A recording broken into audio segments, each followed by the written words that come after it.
And we are live. Hello everyone, this is Devoid Executive and welcome to the stream. How is everyone doing? I hope this Friday? Yes. Okay. I hope this Friday has been rather chill and okay for everyone.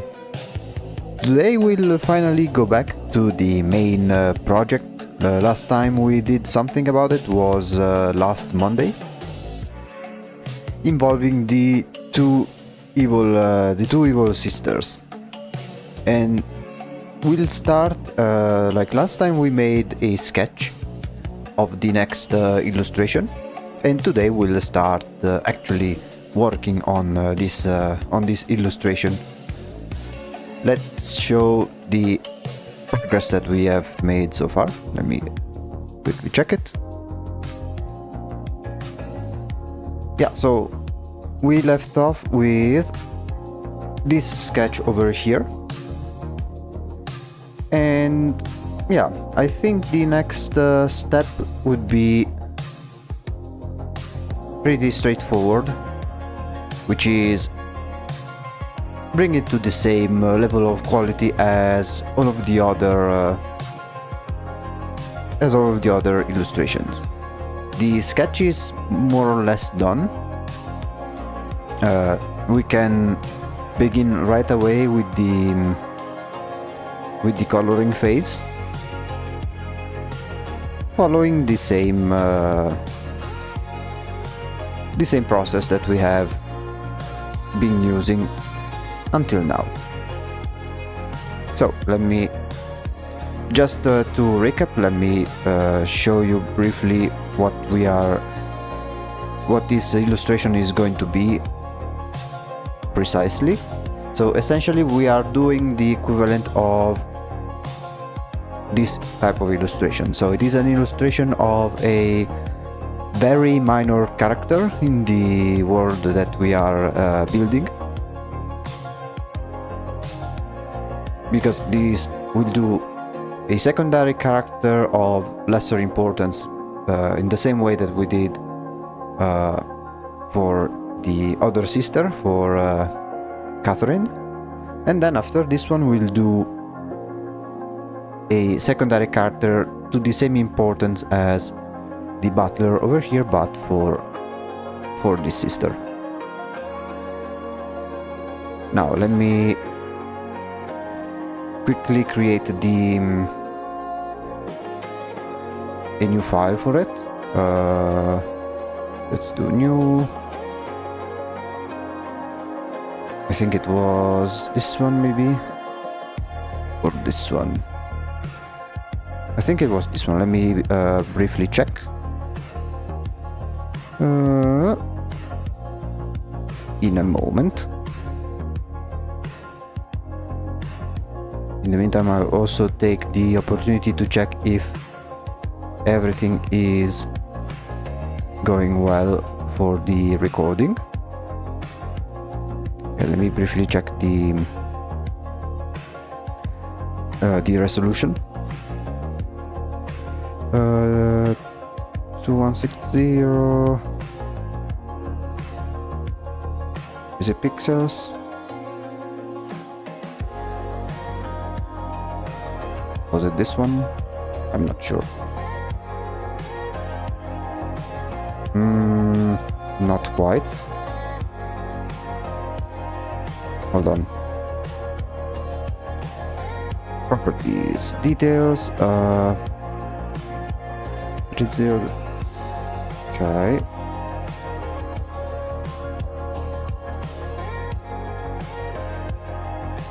Create. We'll use this format for now, but we may change it. I'm not sure if this will be this one will be the format, but I will try to keep it the same so it is more correlated with the other drawing. Now let me simply port the sketch, and without further ado, I'd say let's begin.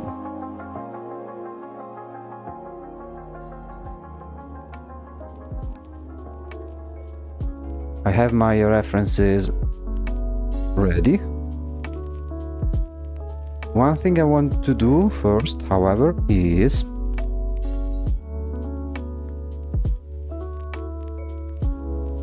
bring the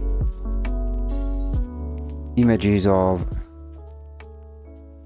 these two, because we'll use them as references for the colors.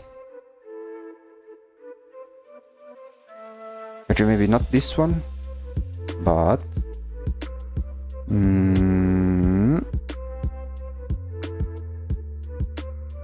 but we'll use this version over here.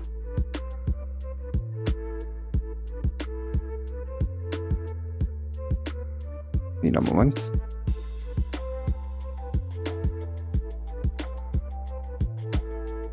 There we go.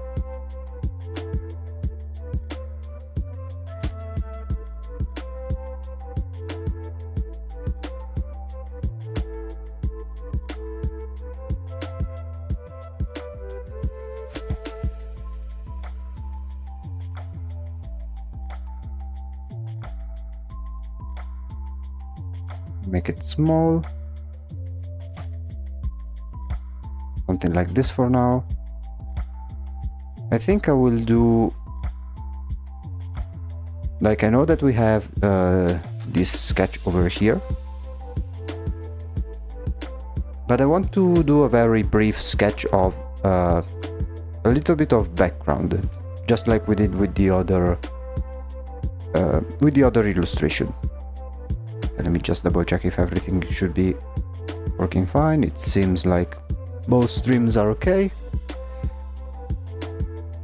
Because going back to what we did over here, like in here we did some background, right? So we need to do something very very similar. And I think we'll need to look at some quick references just to establish the type of background to give.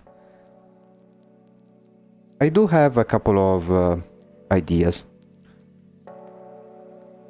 Let me enable the view over here. Let's try Pinterest maybe, and then not me. No. There we go. Some Google Images. There we go. I don't know how stage. I don't know how it is. How is it called? Like those type of mirrors with all of the lights. Mirror with the lights. Oh yeah, vanity mirror. Yeah, something like that. Let's see if we can find some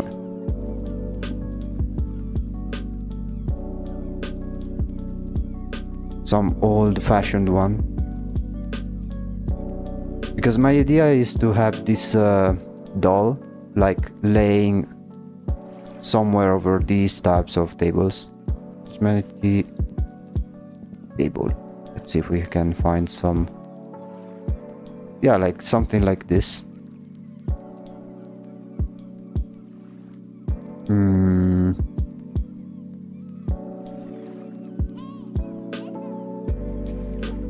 So maybe with old vanity table.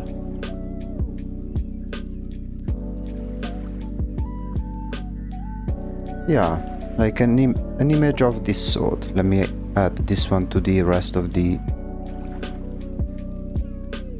references.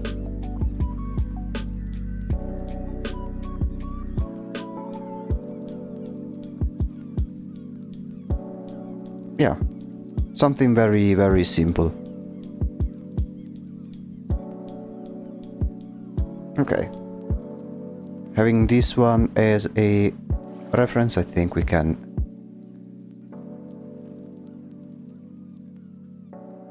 sketch some background, I would say.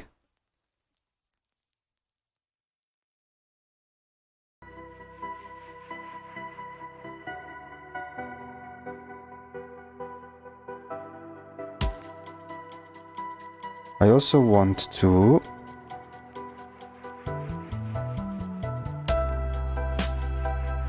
briefly copy and paste the illustration of the dog to sort of establish to make a comparison with how much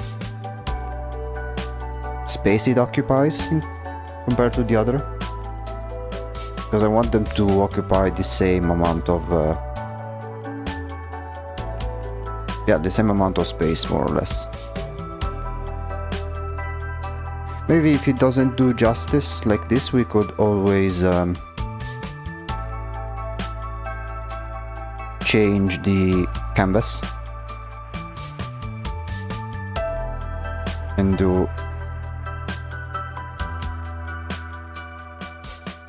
maybe the opposite.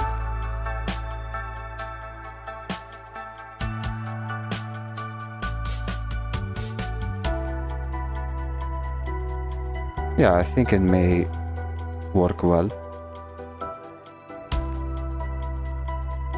So this way we can increase it just enough. And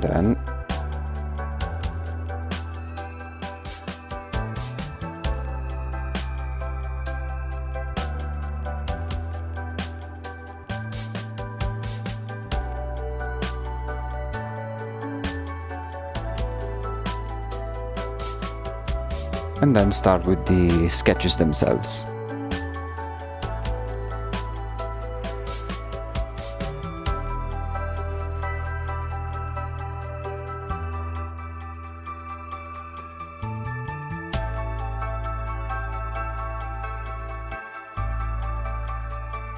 It will be something rather simple.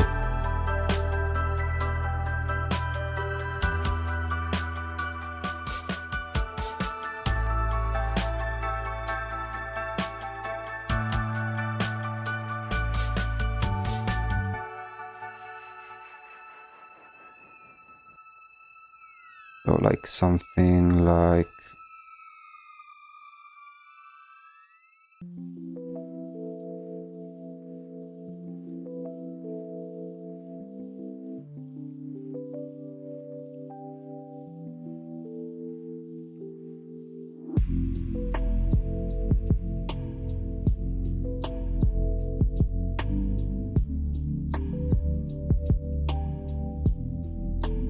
so, and then maybe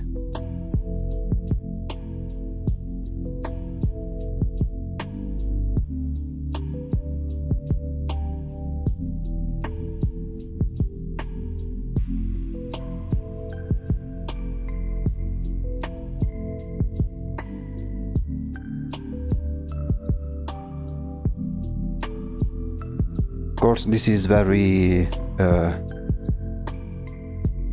not precise, but we will eventually do the precise version later on.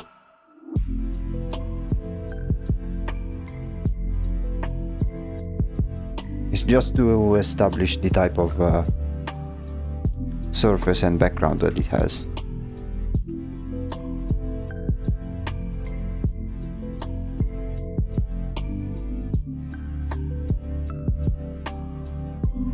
Then something like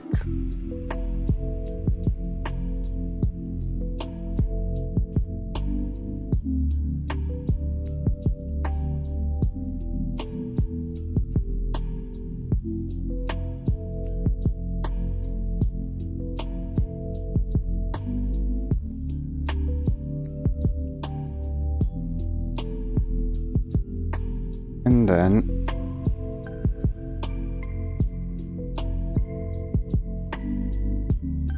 here have like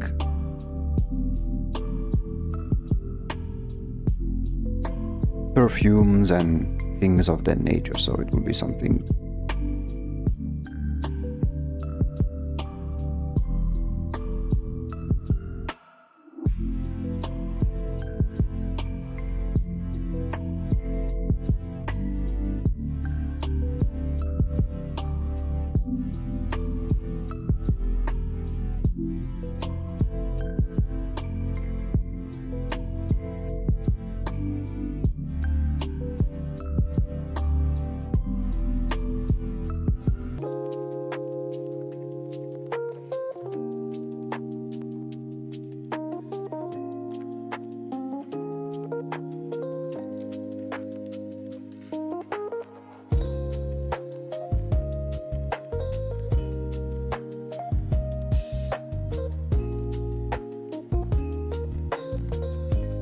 like, you know, those type of vanity tables or vanity mirrors with a bunch of different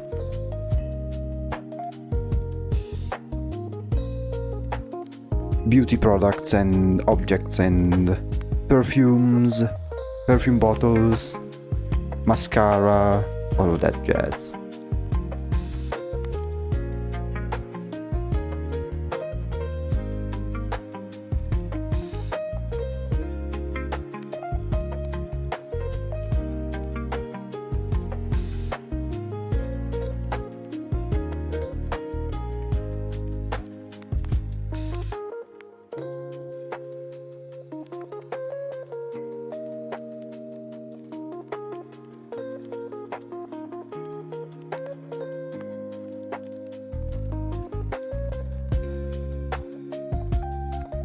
Yeah, something like that. I think we can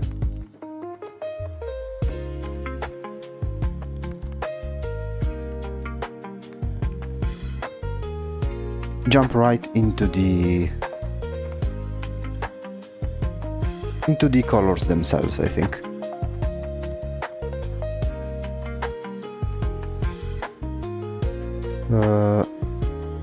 Let me only open the other file once again to take the background color.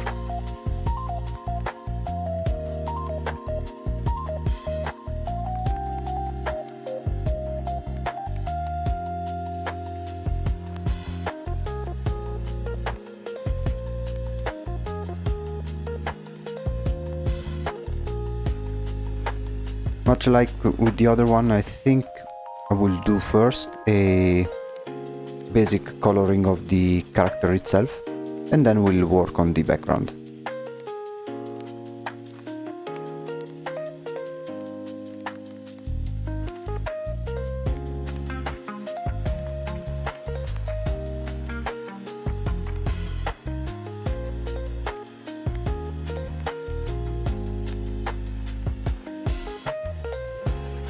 And I think I will try to work mostly on one single layer, although this may change.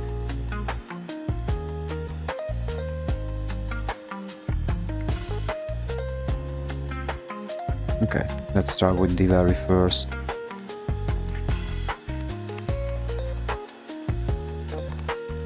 Rough coloring phase.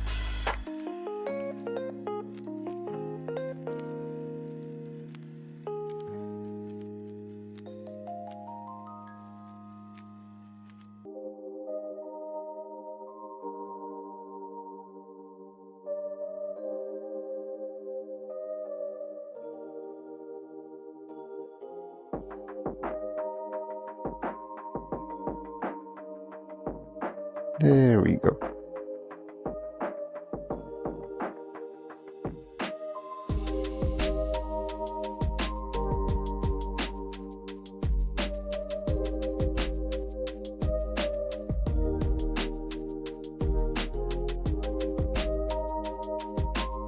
Now we do some very basic colors, and we'll take some from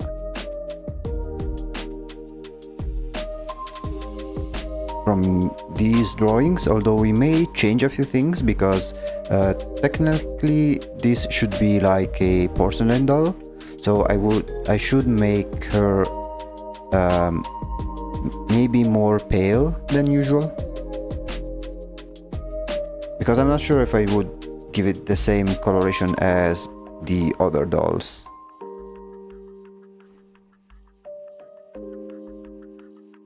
Because that technically it should be the very first doll, and so it should also maybe have some parts that are not, like some parts that have some discoloration.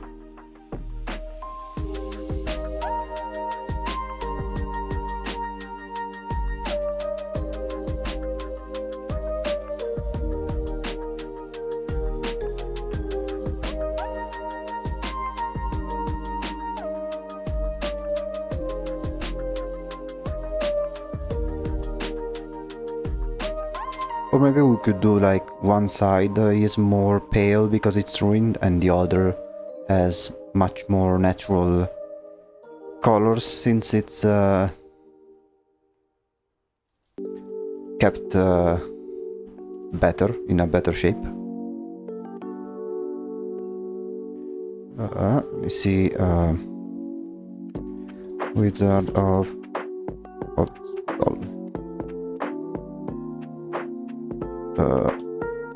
Movie.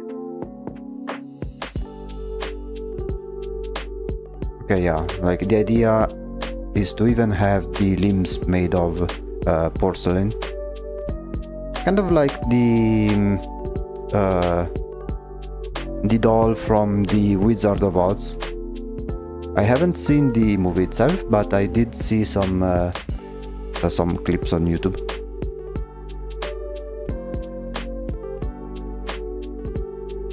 Let's grab some.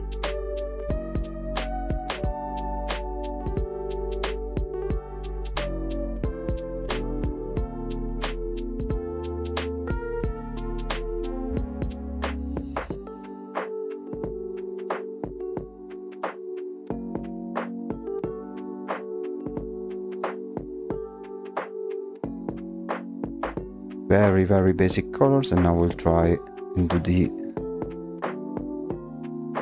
clothing.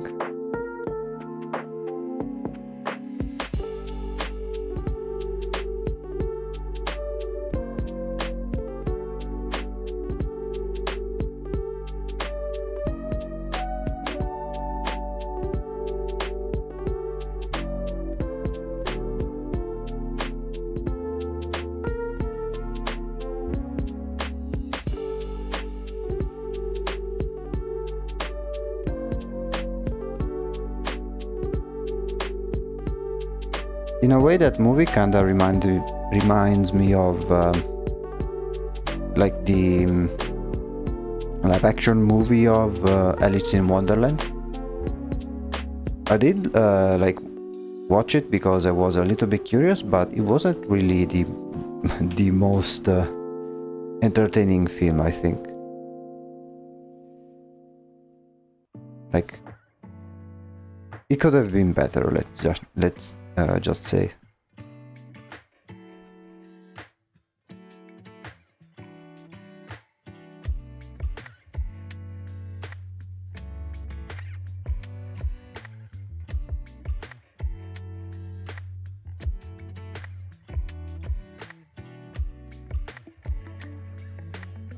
Right now I'm having... I think I am making a mistake, but we will correct that. I am coloring everything on a single layer, but I know that we'll need to eventually change it and like separate each section in order to make things easier. Then in the end we will eventually merge everything together, but oops.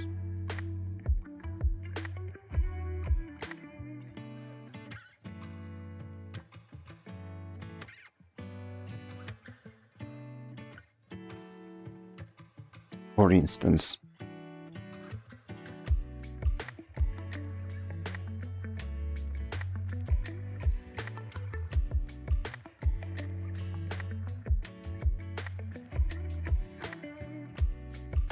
this one is the skin that will make the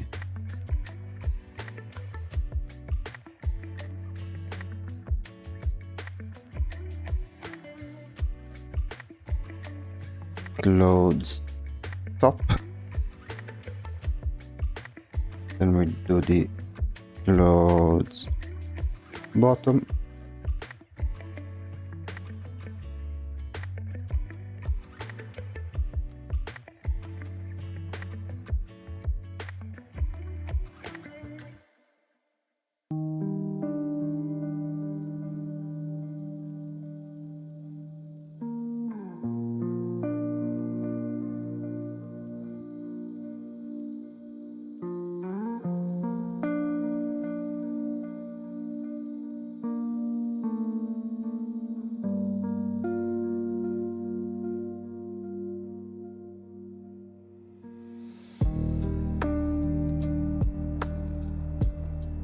We will eventually need to also change how this blue works because it is in a different lighting environment. But this one will be done like towards the end. It will be something very simple to make.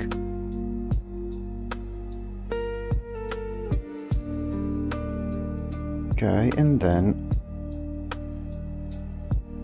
the legs.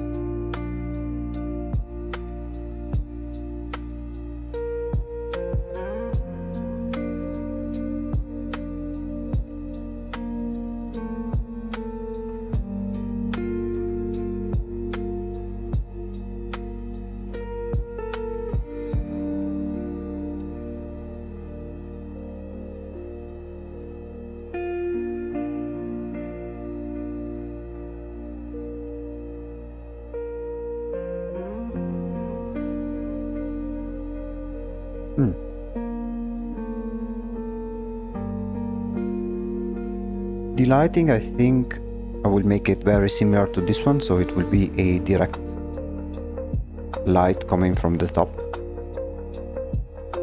So it will be something like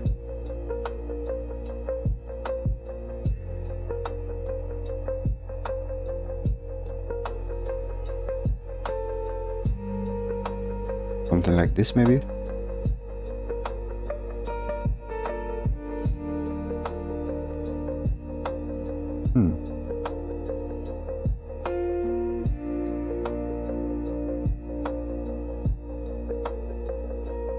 I'll need to change a little bit the way the hair works.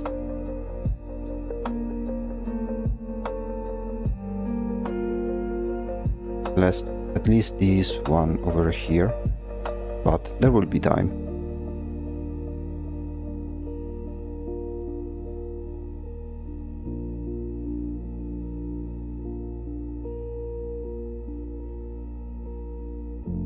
In the meantime, let's do some very approximate shading.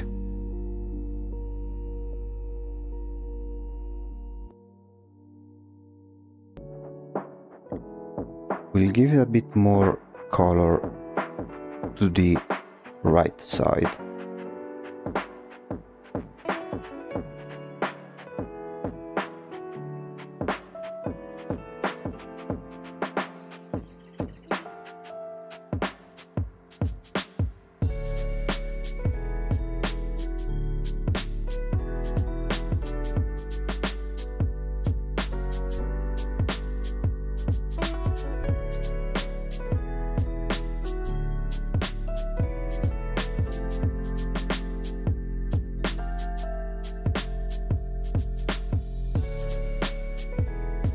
Maybe I need to make these ones slightly bigger.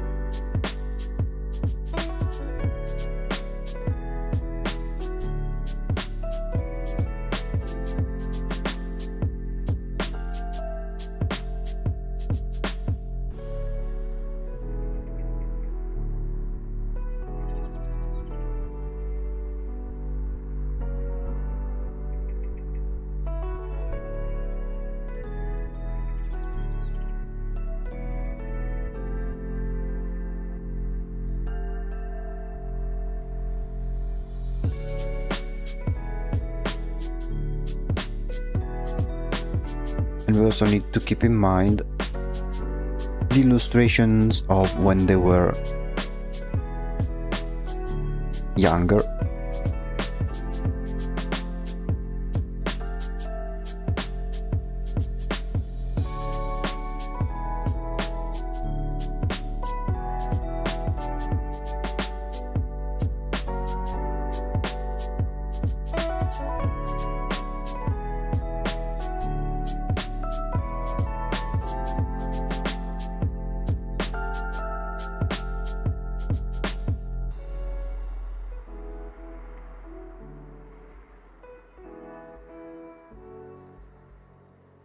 I think I can already try to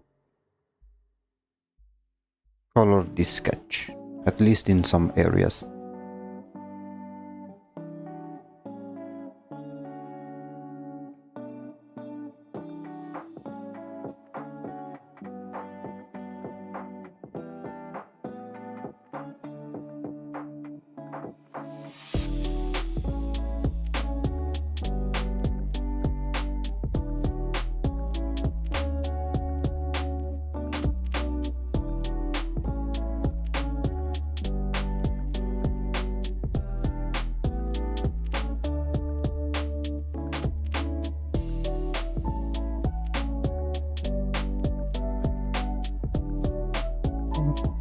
There we go.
There we go. It may take quite some time, I think, and we are still at a very early stage, but I think the end result will look very nice in the end. Maybe I should make a separate layer for the blonde hair.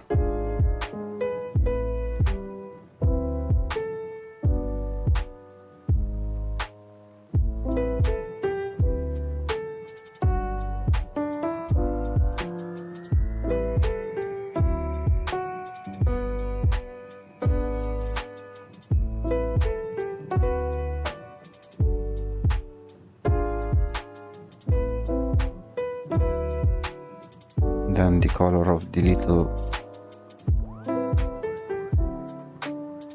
bow tie.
We need to keep the shading very consistent across different across the different components of the dresses.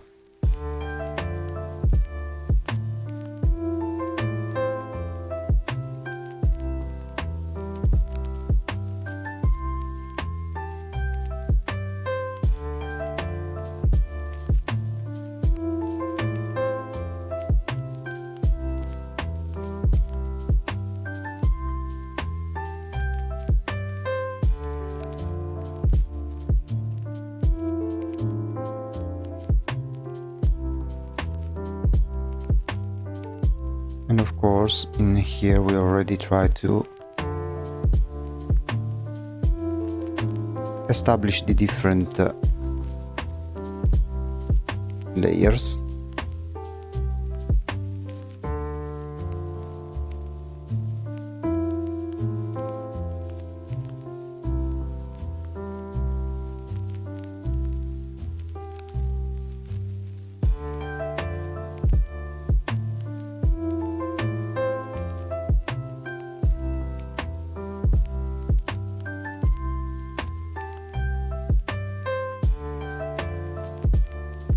Let me save it just in case.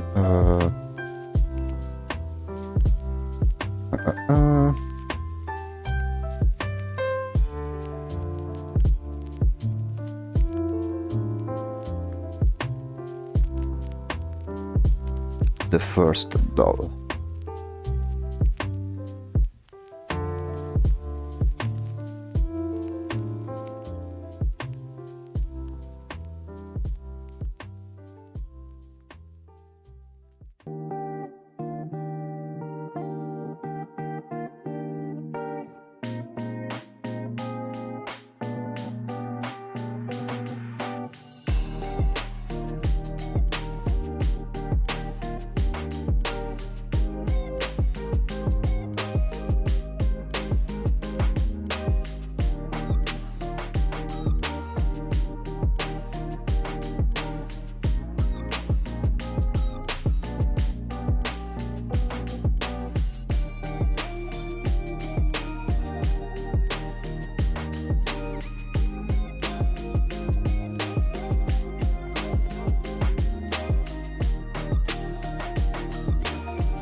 Okay, let's see.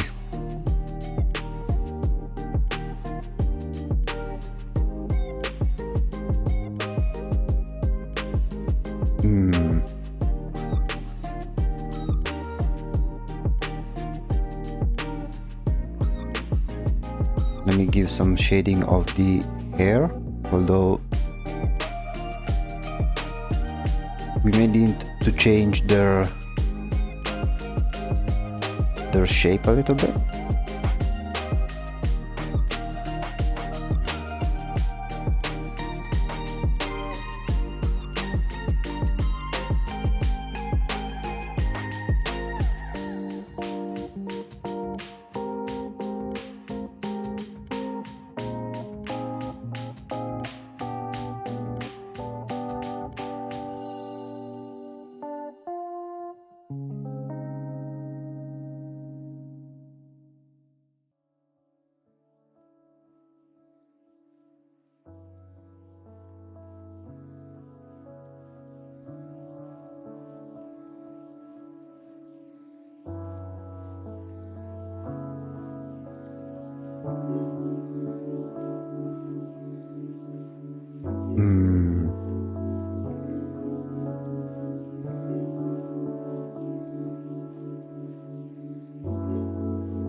Still need to keep some form of volume.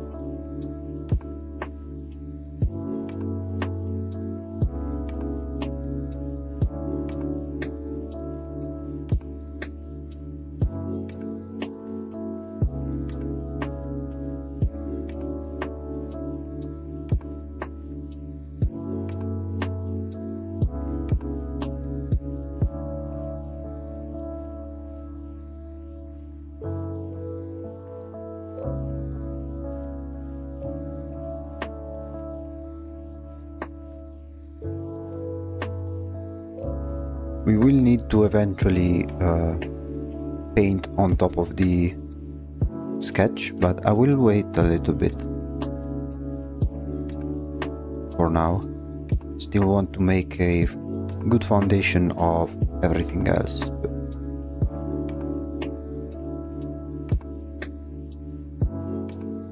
Because the sketch as it is right now, it can be very distracting.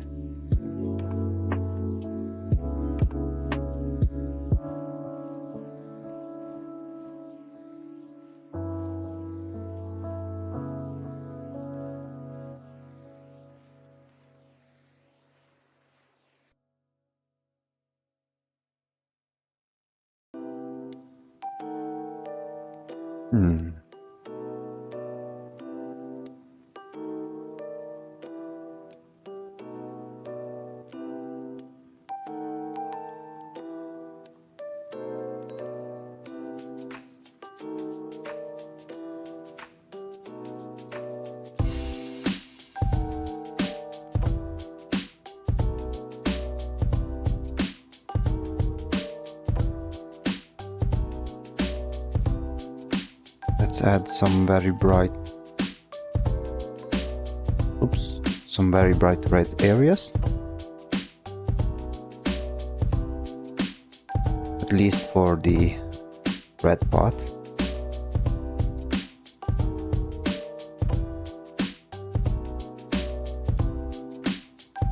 And try to give some volume already.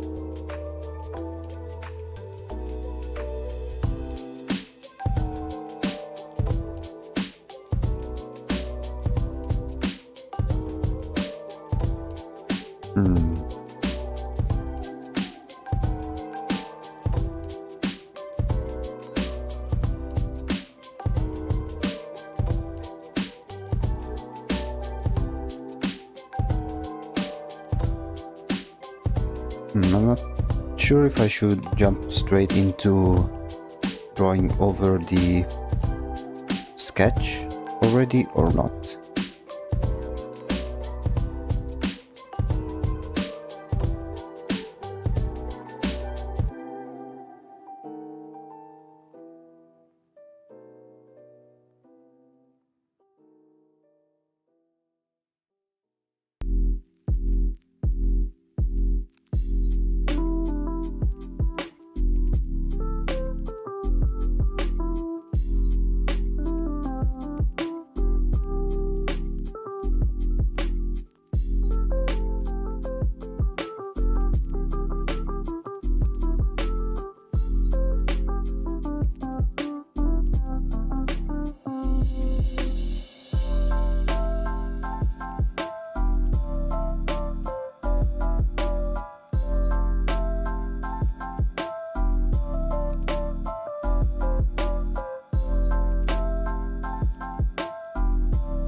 Yeah, I think I can try.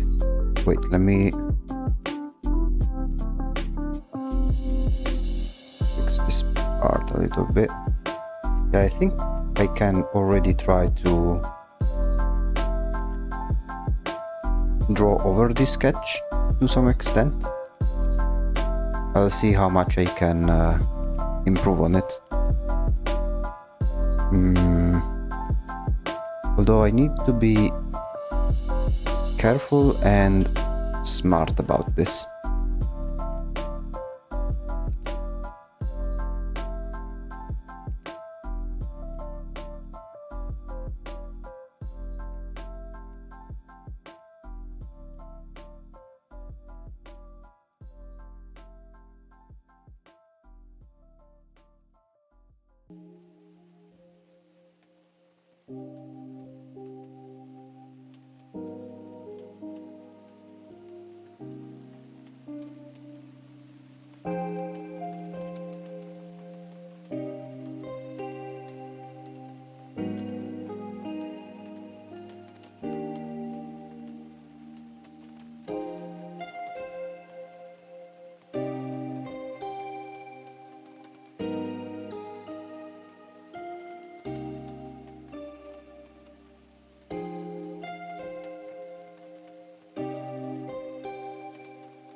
Okay. I will now briefly try to like organize things. So you may not see much changes here, but I am trying to oops.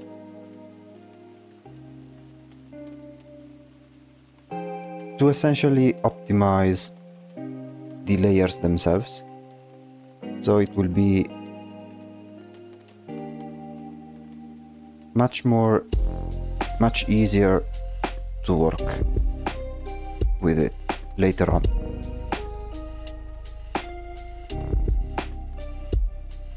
So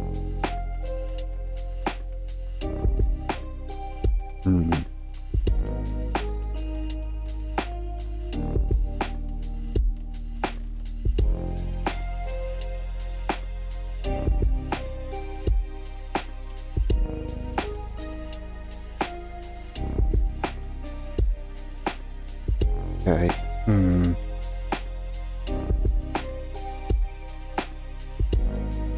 Okay, I think I have an idea.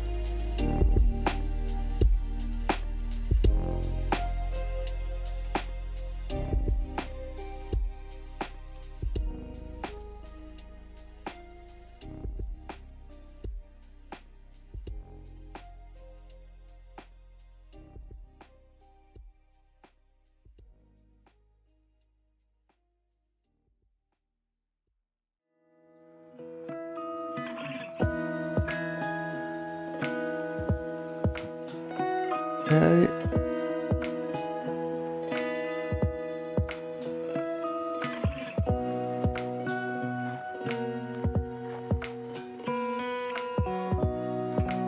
This is the hair.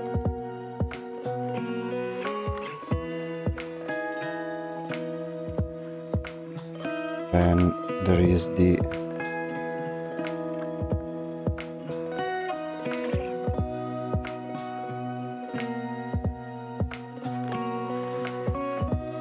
there's the clothes.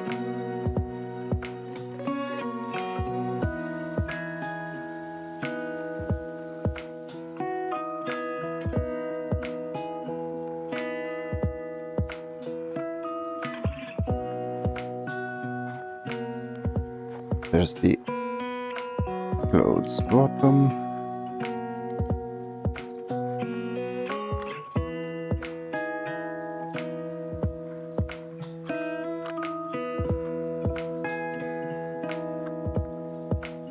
The legs.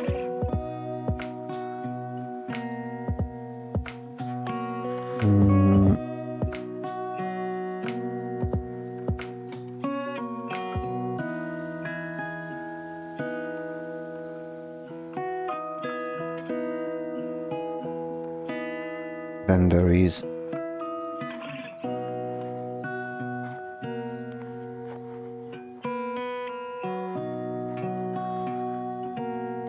the bow, and then lastly there is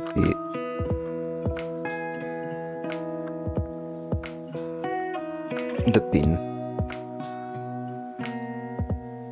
Okay. So now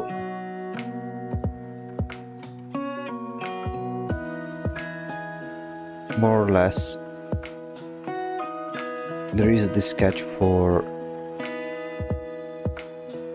each section.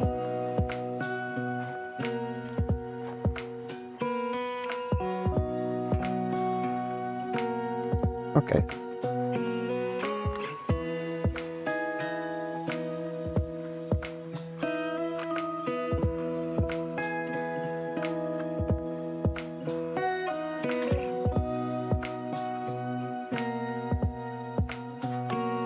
Because now we can do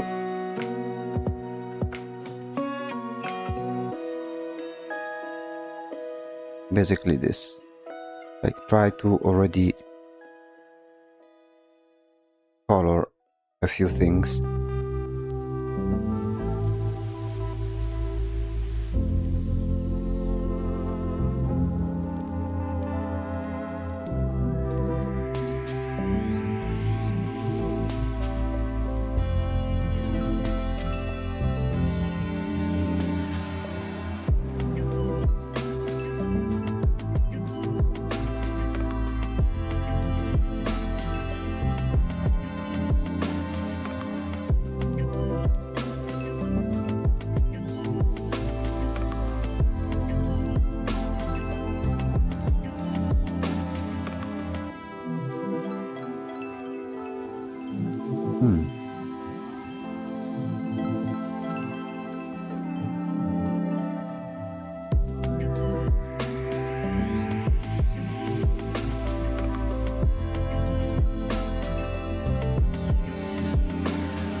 And then we can like remove the things, the parts that we don't need.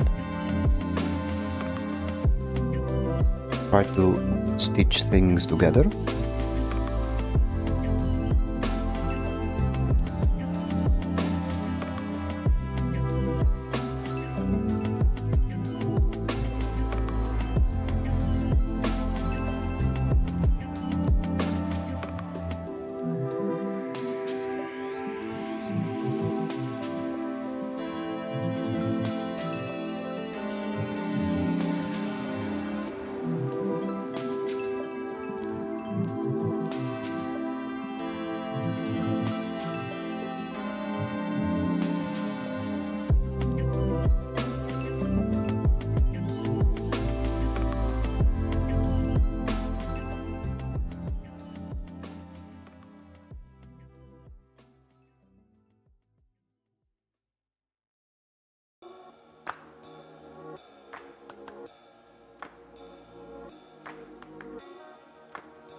We check something.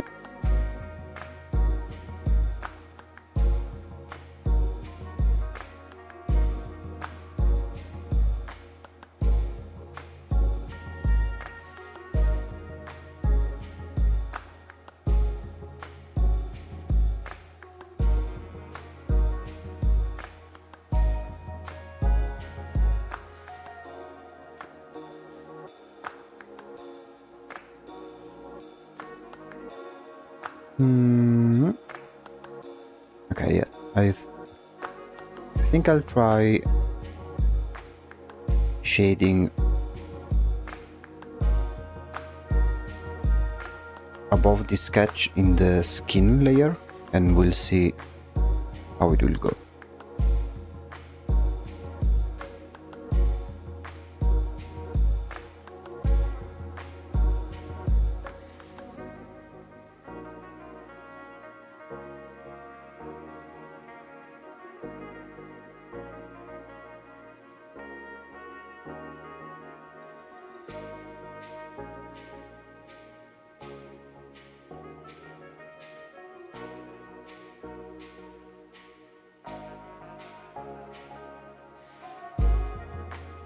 Clean up this area.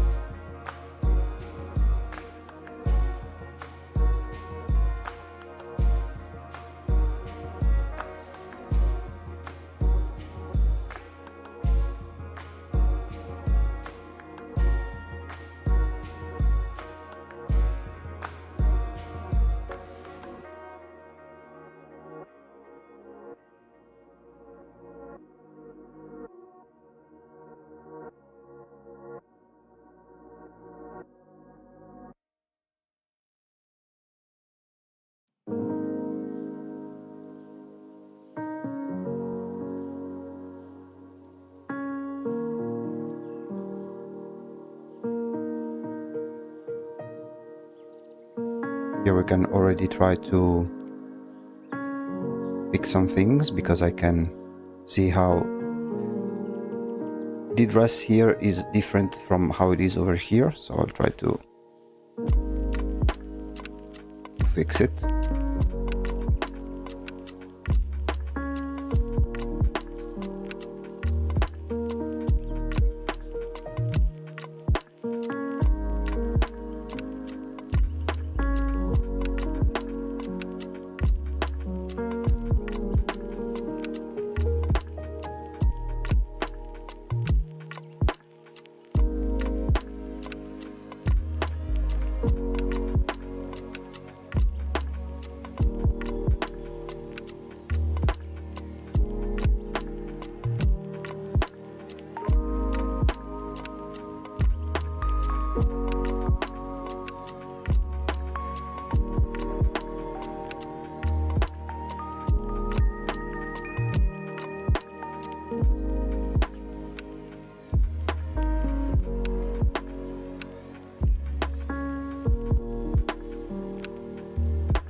Hmm.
Let me fix this mouth area.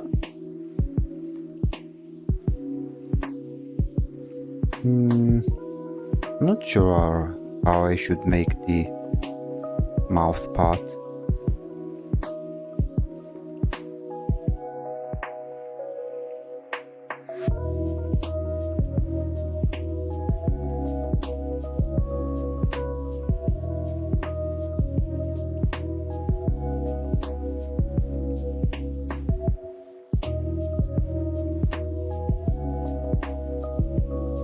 Especially since here it's a bit on the red side.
Okay.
Let me check some of the references once again.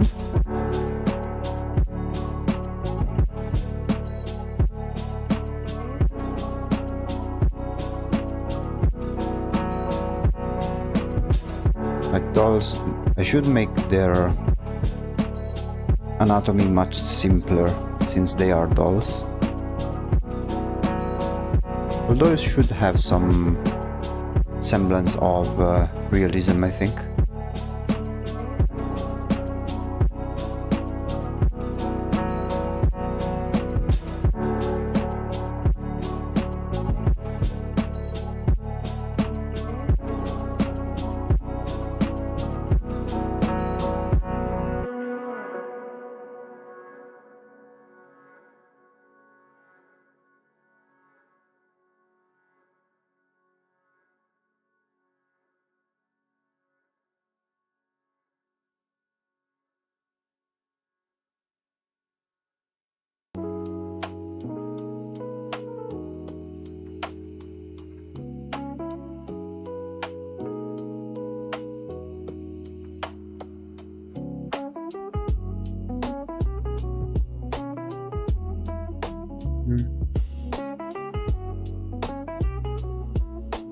This one has much more volume, I think, in terms of head.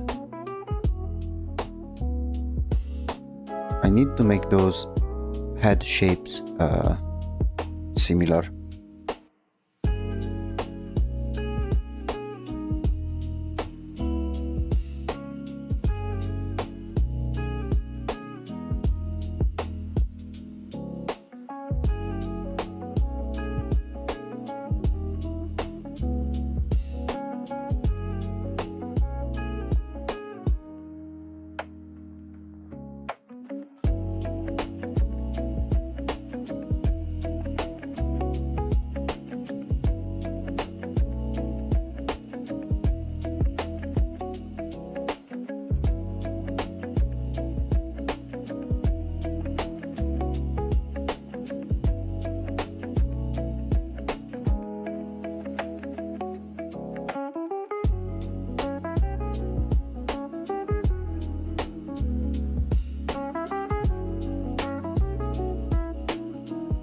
There we go.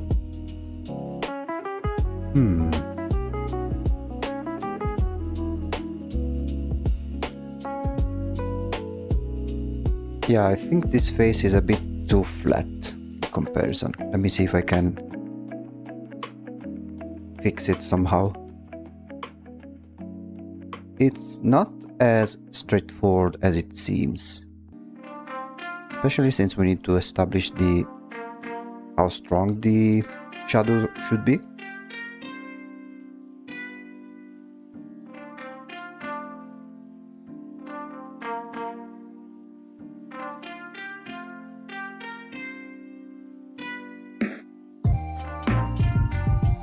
And how dark the darkest areas should be as well, which will determine the contrast with the lighter areas.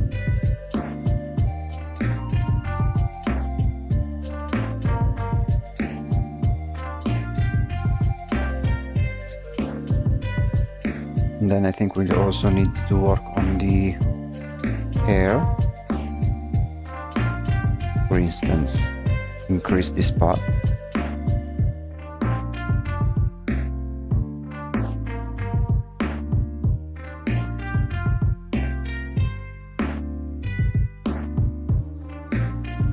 Then try to give up some more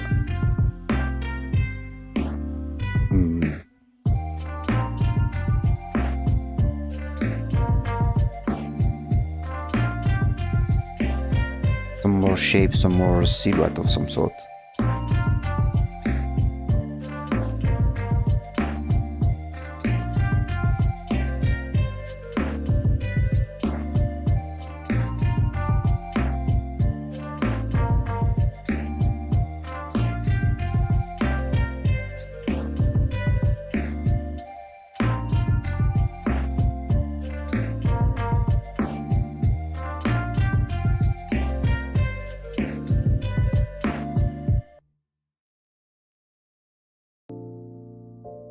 And create also some sort of buffer for the layers underneath, in case we'll need to make some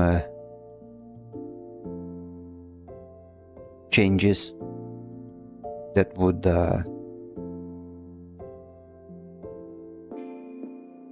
uncover those spots.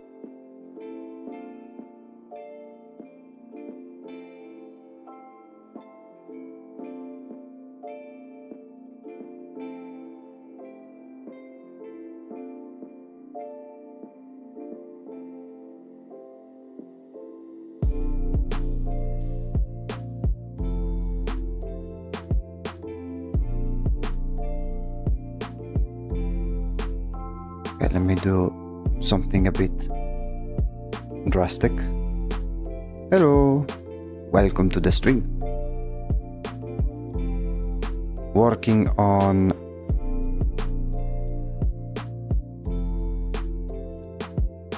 the next illustration, as you can see. Now we are still at a stage where things do not look right, but it is to be expected. That very nice, thank you. Although it's still like, I don't know if it is the same for guys, but at least for me, with the drawings, like they don't look good until at a very specific moment where everything like clicks together and starts looking very nice. Usually at the halfway point you are starting to see some cool results, but it's not right now. I think it will start looking really good from the next stream, or at the very least at the like halfway point, I think, something like that. What kind of brush are you using? For this illustration and the other illustrations of this same project, I'm not sure if I need to switch to full screen mode, because I don't think you can see the menu that pops up when I choose the different brushes. There we go. These are my favorites, and I am mainly using this one over here, which is, well, the name Pastel whatever, and it is a brush that I took from this package, which is called Houston Sharp brushes. It is a free collection of brushes, and it has like a shit ton of them, but I've only chosen a few. This one is mainly for the painting side, and then there is this one, which is basically this hard brush that I use mainly for sketching. But one thing that some people, like some beginner artists, maybe misunderstand is that let me lower the music a little bit, is that some people think that the more brushes you have, the better the image becomes, but that is far from the truth. I like it. I like your rendering, thank you. And like sometimes it is best to use as fewer brushes as possible and learn how to use them in different ways. Like, just because this brush in particular does this type of shape or this type of like texture, you can use it in different ways, like even only from the motion that you use them for. Like, you could create a very good image by using only one brush, and then you give the texture that you want by changing the size and the direction of your brush strokes. Using fewer brushes, it will help make the every element of the drawing feel more coherent with each other. Because if you start using like 50 different brushes, they may not work well with one another. It is a really nice brush. Like, I really do like it. It's not the sharpest one, which is why, like, at the very end, when we go for the very last step, we add some sharpening effect to make the texture of the brush really pop up. But for these types of paintings, I am someone who really likes those drawings where you can see the brush strokes. Like, if you zoom in enough, like for instance, let me briefly show, because there are people that do those crazy illustrations. For example, the ones that make, why is it not letting me, like, if you are familiar with League of Legends splash art, like, there are those people who make these let me see, full resolution. Let's see if there is, if there are some high resolution ones. I'm not sure. Let's see. Like those people who make these types of illustrations, they spend like only on this image alone, they spend something around like 6 weeks every day working on the same drawing, and every time they go into more and more detail, more and more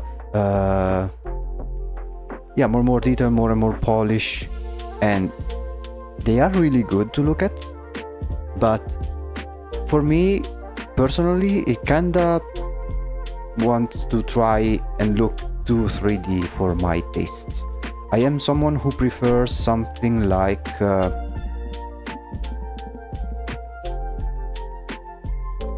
this. Wait, let me see if I can ArtStation. This is one of my main inspirations in terms of clever use of brush strokes. Like, you see how this image looks amazing, but if you zoom in, you can see, now the resolution is not the best, but you can see each individual brush stroke. Because for me, at the end of the day, what matters is the overall image and not really how it looks like if you zoom in all the way to the skin. I suck at digital art, but the thing that amazes me is how you all can draw on digital. I mean, it is some say that is easier than traditional, and I think they are right for different reasons. Like, drawing on digital, it allows you, it gives you so much flexibility, and it is overall also much cheaper to draw digitally instead of traditionally. Like, think about it. In traditional art, you need to worry about the type of paints, the type of brushes. You need to buy the canvas, then you need to find the good quality ones. So, and they are not cheap. Then you may run out of stuff. You need to buy it. It requires a lot of space as well. Whereas for digital, all you need is computer, digital program, and drawing tablet, and that's it. Brushes, you can download thousands of free brushes, or you can even create your own brushes. You can use all of the different parameters to craft the brushes that you want. You can change colors in 1 second. Like, it allows you to make more errors and correct them. It's harder for me because I'm used to holding a pencil or a pen. I mean, you do hold a pencil or a pen in digital as well. Like, those people who draw, they do not use the mouse. Like, using the mouse is basically if you want to torture yourself. Basically, we use something like this. Drawing tablet. There are plenty different types, of course. Like, yeah, I have something similar to this one. Doesn't have the screen. You basically draw with the pen on the tablet, and the mouse follows the movement of your hand. And then the more pressure you apply on the tablet, the heavier the brush stroke is. Now, there are countless different brands and countless different models. If you want to really go all in, you can buy those which have the... Oh, wait, I forgot to show it. Yeah, like something like that. I have this one which doesn't have the screen, but there are people, like especially those more professional ones, who use the ones with the screen where you can actually see what you are drawing on. I personally prefer using this one because I've grown used to not having my hand cover the drawing that I'm making. Basically, I am, wait, let me see if I can, imagine me watching the screen instead of the tablet, because the tablet doesn't have a screen. And so I am very used to not having anything obstructing my my view. There are some people, however, who are more used to drawing like this. Another reason why I prefer using these types of tablets is that they are much cheaper. Like the least expensive ones of the ones with the screen, they like get ready to pay into the $1,000 range. But be careful if you're posting this masterpiece on the internet, and make sure to put your watermark in the middle. I do not have a watermark, but I did start to incorporate my signature into the drawings themselves. It is always kind of hidden, but like instead of placing my signature like in a corner or placing a watermark on it, which is really kind of ugly to see, like I place watermarks on work in progress when I have a commission, so in order to avoid the commissioner to grab it halfway and not paying. But like in each drawing that I'm making, I have my signature hidden somewhere. A lot of stylers use AI to remove it or crop it out, sadly. Yeah, but the same works for watermarks. Like by now there are AIs that can remove watermarks without any effort. Like sometimes I have done it, like when I do photo bashing. Photo bashing is a different technique. It's not the ones that we are using, but in photo bashing, basically you can grab some photos from the internet and then you change them in order to fit with your wait, let me show you a clear example. If we go to the references, oh wait, no, it's in the other, hold on, it's in another project. Let me show you real quick. Never will give you credit. So for example, this one, concept art, looks cool, okay? This one uses photo bashing. So basically some components, they are taken from the web. Like maybe to make this arm, they took a photo of a robot arm, they placed it and then they painted over. And you can see how in some things it is obvious that they are a photo. For example, if you notice, like there is a watermark over here that they forgot to remove. Basically they found like some image of like a mannequin and then placed it and then changed it to create the character, right? That is the only instance in which I remove the watermark, because seeing a random watermark on a drawing doesn't look very nice, and plus the process is transformative enough that like even if there is a watermark over here, you cannot tell from which exact picture, like you cannot tell the source material used for this particular drawing. Same thing for everything else. Or like, let me see if I can find you another example.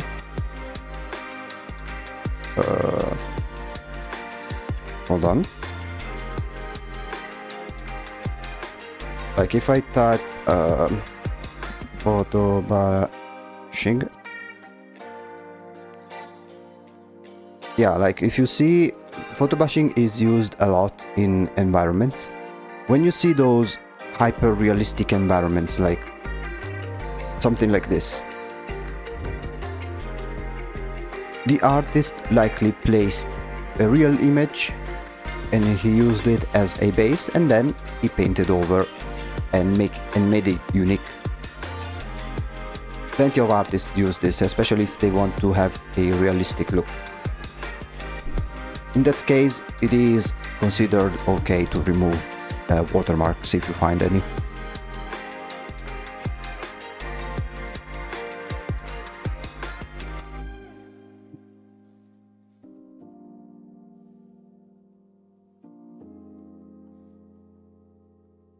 But yeah, for me, I don't know, like, I know that there are some sort of protections against AI, but I don't think I am famous enough to have people steal my work and use it for AI purposes.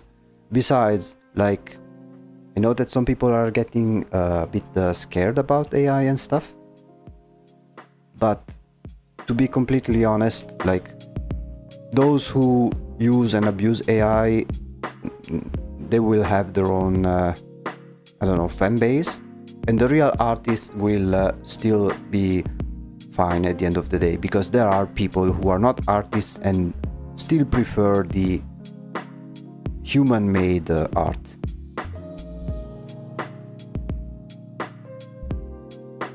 You'll never know, but even if they did, like, it's not something that I can do much about it. Like, if someone really wanted to steal my work, they will find a way.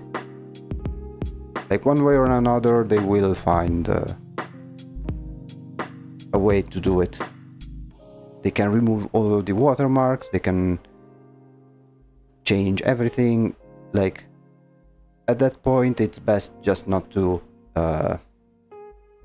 get worried too much. Because again, if someone wanted to get the AI images instead of my own artwork, they would get it regardless, even if my work wasn't stolen. Like, it is another thing if someone like claims to be me. That is a different thing, but even I was scared that people will steal my art. I barely even know. I'm curious to see some of your work eventually. But like, I did say it like on other occasions, but like, there will be people who still prefer human-made art, and people are already starting to recognize if something is AI made anyway, because the people who use AI, they can type a few things and make the pretty image, but they lack those skills that artists have that will make the imaginary process and the creative process much more unique. An example that I always bring up, like, if you, let's say that I don't know, I'm sure you have seen those challenges on YouTube where, like, to 5 different artists, they are given like a prompt or like a theme, like, draw this type of character, and then each person gives a totally unique way of representing the character using the same starting description. The problem with people using AI is that since they use generic labels and generic descriptions, they will always end up with the generic results. For instance, let's say you want to create a I don't know, wait, okay, I can show you. The other project I've been working on involves like robotic animals, okay? And I've had my own interpretation on how a robotic animal might look like. And I've made these ones so far, right? And you can kind of see the type of animals they may be inspired from. Like, this one is obviously a deer. Wait. I always forget to switch. Like, this is the other project I'm making, right? And I want to make some robotic animals. If you wanted to ask AI to make a robotic deer, it will never reach, like, it will never make something like this. If you say to not just GPT, but like Midjourney or anything like that. Oh, make me a robotic deer. We can see even right here, a robot deer. It will create something like this. Something very low-hanging fruit. Like they will literally make a deer made of metal. Ooh, so unique. Like you can see how these are very generic. And that is the main problem with AI, is that you cannot create certain things by only giving a description. Like another example, Dark Souls bosses. Some of them are more straightforward, but I don't know.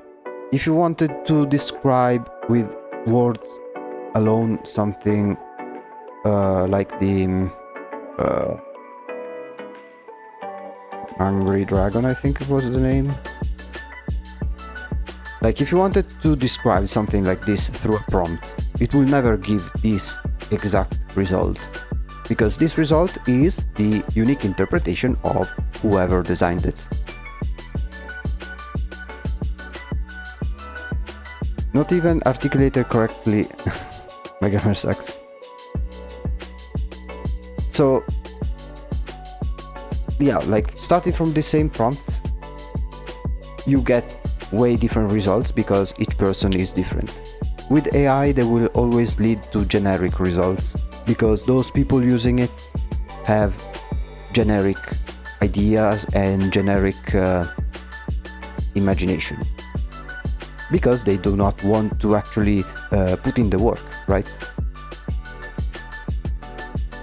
And because of that, the AI art will always look very generic.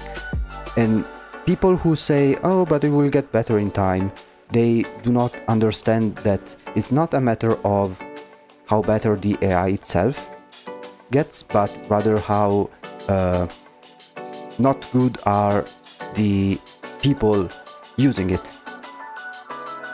It's like, imagine if you have at your disposal like Gordon Ramsay as a chef, and he can make any dish that you tell him to do. The problem is that you are the one who tells him what ingredients to put and how to cook those ingredients. And if you don't know anything about cooking, you will, no matter if you have Gordon Ramsay making the dishes, you don't have the knowledge, so you will end up choosing the wrong ingredients, choose the wrong process, and inevitably Gordon Ramsay will end up creating a disgusting dish. A machine would never beat art made with heart. It's not only that. I think it's also a matter of skill. Like the people who are pro AI, they assume that the good tool is enough.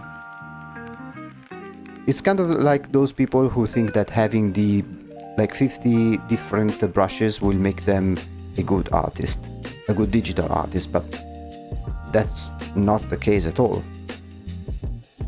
Like again, you may have a Gordon Ramsay making the cooking for you, but if you tell him the wrong ingredients and the wrong process because you don't know anything about cooking, he's going to cook a shitty food, regardless, even if he is the best chef in the world, because you don't have the knowledge necessary to create a good dish. In the same way that someone wants to be considered an artist but uses AI, he cannot be as good as an artist because he literally lacks those decision skills that an artist makes and learns over time.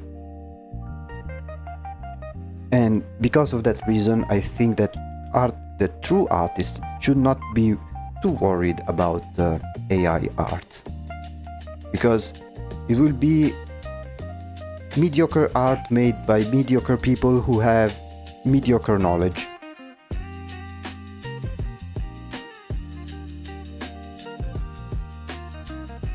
And their lack of knowledge is the reason why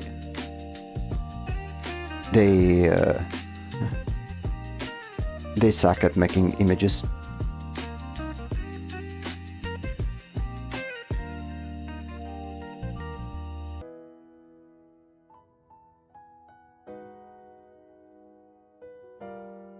I don't know.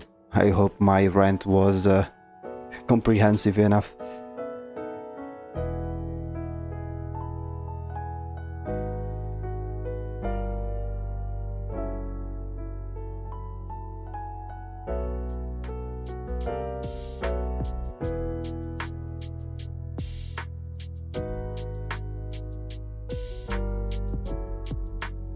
It was understandable, nice. Yeah, sometimes I'm worried that I may go on rants and maybe not be very clear. But I'm glad I managed to get my message across. So yeah, moral of the story, don't get too worried about AI art. Especially now that people are, since the AI slop, like the low quality AI is so it's so widespread and pretty much everywhere that people are already, even normies and boomers and people like who normally do not know the difference, they are starting to notice the difference. At least maybe for the younger side, like the baby boomers, maybe not, but most people who are a little who have a minimum of tech knowledge, they are starting to see those those poorly AI made products. One thing I do hope is that in the future we will be recognized as a fellow artist in the art community. You mean me personally or in general? If you mean me personally, thank you. Although right now my main how can I say, my main objective is not necessarily to be recognized. I mean, I do enjoy some recognition, don't get me wrong, but right now is me realizing, like creating the projects that I've had in mind and that I haven't produced yet. Both, I guess.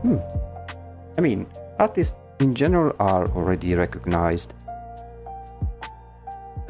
I know that there are those tech bros that always like to diminish the work of artists and art in general. Some, I think, for a good reason, because some may point out to like contemporary art and they say, well, how is this garbage considered art? And I would agree with them, but they shouldn't make the mistake of considering like contemporary art to the same category as the art used, for example, in entertainment. I do personally have a problem with contemporary art and basically contemporary art and that kind of environment is like it is similar to the world of fashion. Like you see how in those fashion festivals they see people wearing like objectively like legit ugly dresses, but people do try to justify them with in the guise of, oh, it's all I don't know, it breaks the mold, it's all visionary and stuff like that. I think contemporary art is very much similar, in which people are creating garbage and are giving any sort of silly justifications in order to not call it garbage, even though it is garbage. One thing I dislike that there are still AI songs and ends up sounding so as. To be fair, there are some AI songs that I do like, but they are very recognizable that they are AI. Like, one application of AI that I do not have a problem with, for example, is if it's used for memes and stuff. Like, there are some very funny, legit funny AI songs that I do find like that I would listen to willingly, but only for shits and giggles. But same thing with the like AI art, even in the musical field. People will eventually prefer human-made art because those people who make AI songs do not have the knowledge to make good music. So they will inevitably end up making something generic. If anything, the AI music will hurt those artists who are already generic by themselves. Maybe like the pop artists, like the Taylor Swifts of the music world. Like those type of music that is already slop by itself without needing to be AI made.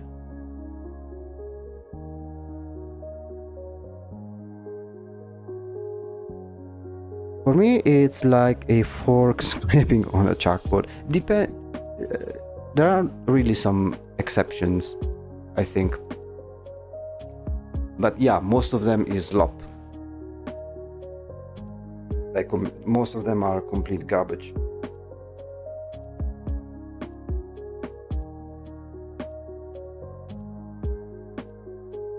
And another thing is that, especially in those AI models for the music, like, I know that you cannot, for example, type specific names of artists.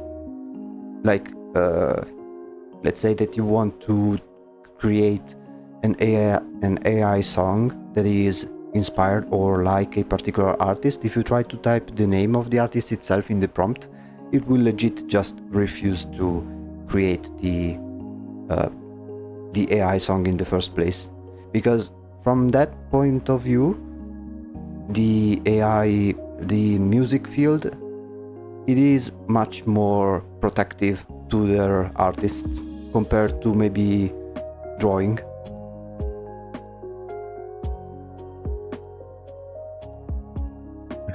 Just look up comes up you downtown and you will know what wait, hold on. Let me listen to it on my own, because I don't know if it is TOS or anything. Let me see 1 second.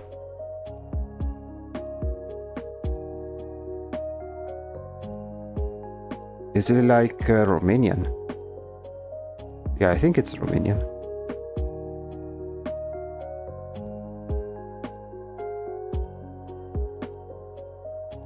Okay. Another thing that I know about those type of AI songs is that they have a very subtle type of noise filter that only AI songs have, especially the ones that are used with the free plan, because most people do not want to pay the premium version and they use the free version. And usually when they use the free version, they have like lower quality models. And with AI songs, they have this very subtle grainy filter, especially if they, in certain parts of the songs, if you hear that type of grainy effect on either the voice or the music, that's one way to find out that they are that the music is AI generated. Romanian AI, yeah. Songs that my dad listens on repeat. Yeah, it's a faint robotical sound. Yeah. But you need to have the ear trained for that, because if you are someone who's not really into listening music, you may not notice that at all.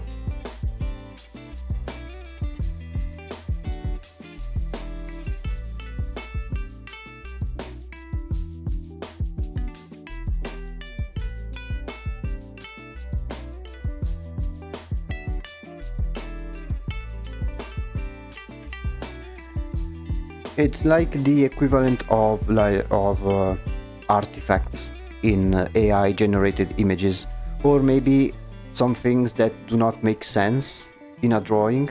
Like maybe there is an AI image that doesn't have any artifacts, but the placement of certain things do not necessarily make sense. For me, I don't know, everyone has a different type of taste in music. I mean, yeah. For me, like, I like to listen to funk, even though like lately the genre has kinda gotten worse, because they introduced Brazilian funk, which is something totally different, and it is jarring to the ears to listen. Like, it doesn't matter at all, although they lumped that genre with the drift funk from like 2019 to 2023 period. Like, if you listen to funk playlist today, you get that Brazilian bullshit that it's totally it doesn't belong there, because it's totally a different genre, but people are labeling it as funk, and so it kinda poisons the well. Otherwise, I listen to electro swing and dark ambience music. If I really want to get in the mood. My taste in music is indie, and I'm not anybody to judge someone for their taste.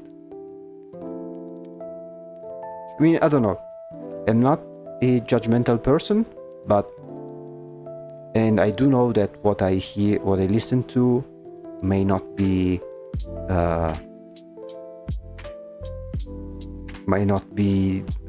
considered a good music by some other people's standards. For example, like I am with my family who is all about rock, Beatles, AC/DC, all of those, right? And so whenever I make them listen to what I listen to, they are like, "What the fuck are you listening to? What is this book? What is this this shit music?" So I'm not holding it against them, but there are some genres that I literally cannot comprehend how people listen to them,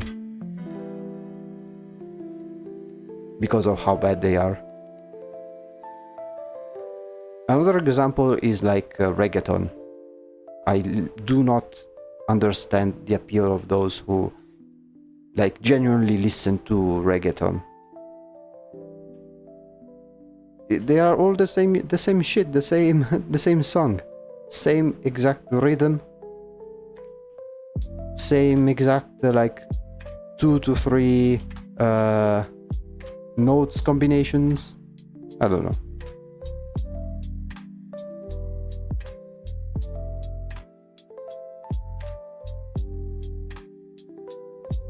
I am also someone who, like, I do listen to specific genres, but within those genres I listen to very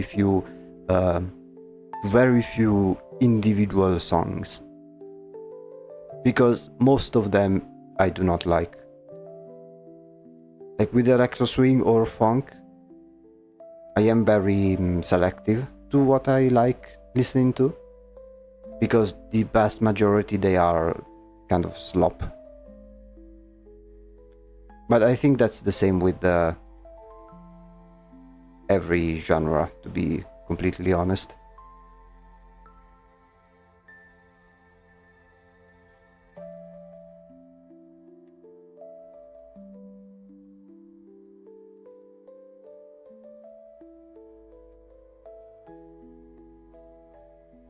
Mine is 666 by... Oh, favorite song. Okay, 666 by... Hold on. Stomach Book. Let me listen to it. I will not place it on stream because otherwise it gets copyrighted, but...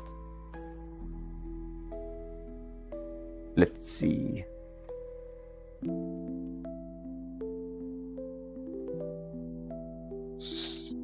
Stomach Book.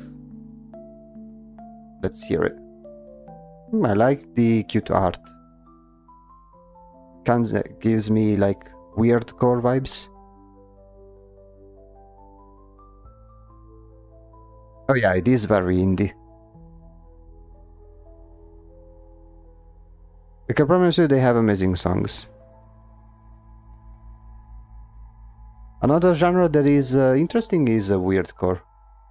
For now, currently my favorite song is... wait, let me see if I can get it right, because I am terrible with names. Killers from the North Side from Chord Hell. If you search Killers from the North Side, you should find it. I really like that song.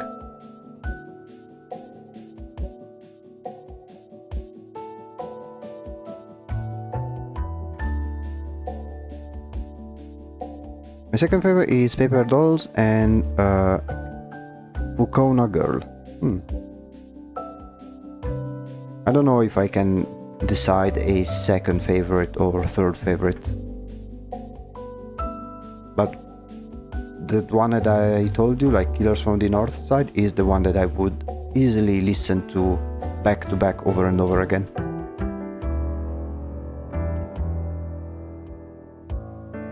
And the songs that I like the most, usually, I always create scenarios and specific drawings or characters in my head. Some of which are become like full-on projects that I want to create. It's not in this one in particular, like not the one that I'm making, but there are some projects that I want to do which have stemmed from listening to a particular song.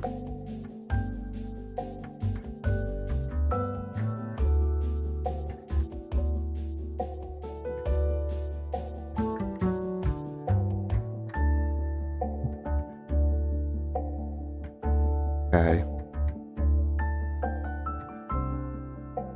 Let me try and maybe merge these here.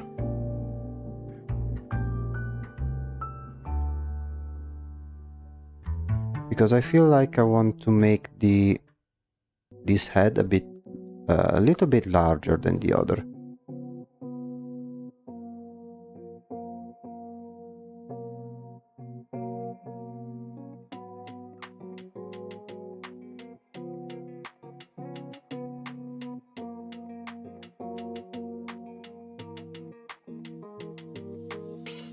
I make it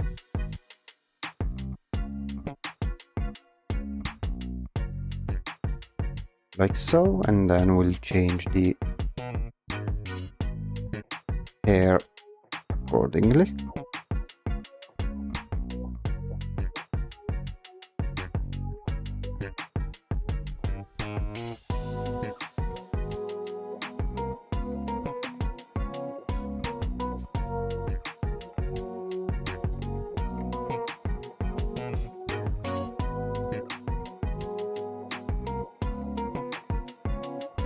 Maybe with this one.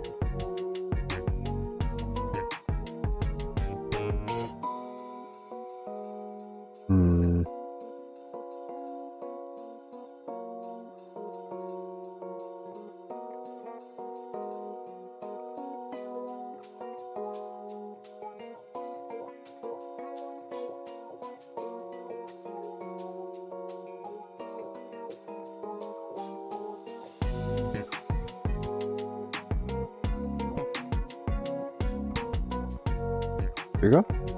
My cat scared the ever-living shit out of me right now. Oh. Cute cat. Okay, let me clean up this spot.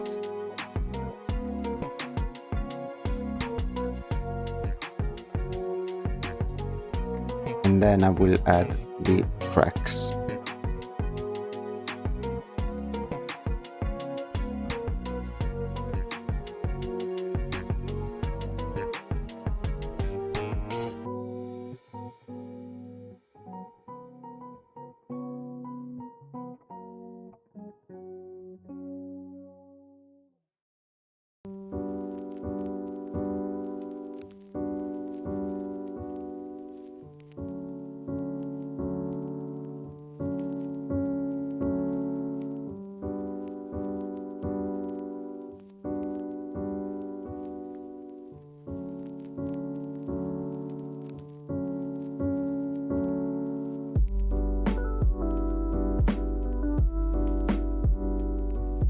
I think I do prefer cats compared to dogs. I think they give the affection they give you is more earned rather than given.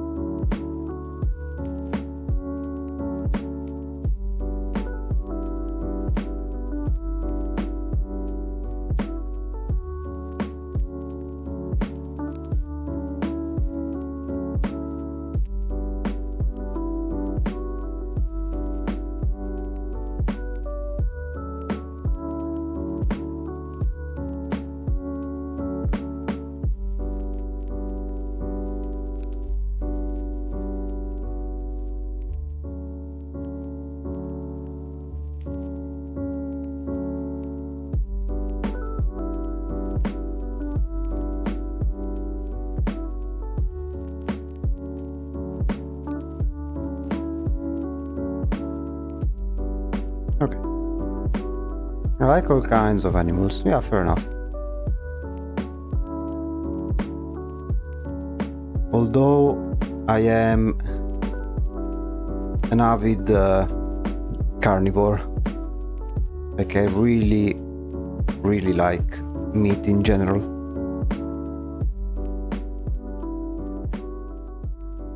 Like I am the type of person that, for example,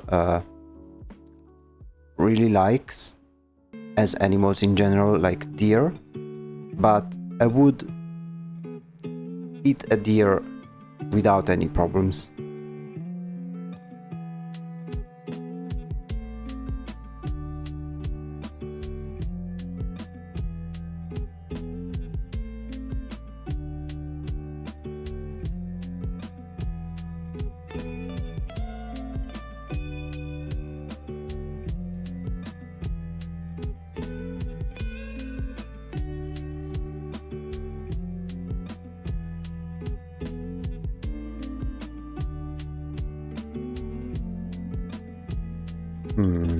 See how I can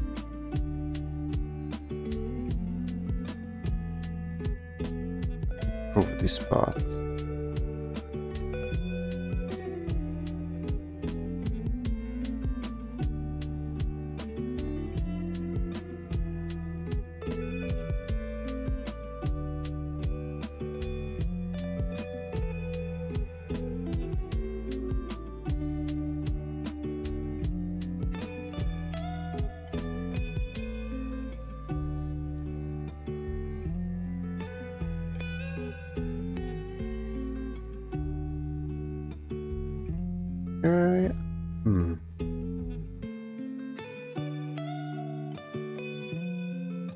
Okay, let me save. I will take a very short break, get some water and things like that. I will be back in a couple of minutes.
Okay, I'm back.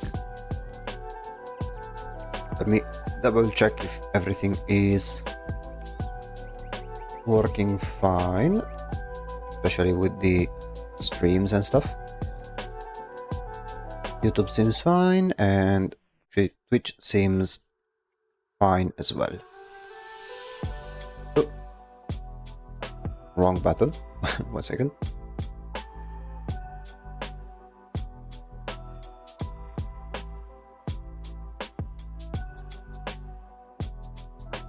Ah, there we go. Okay. Back to work.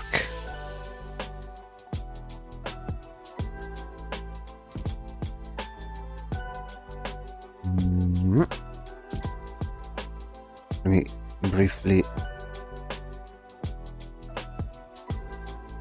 change the direction of these eyes.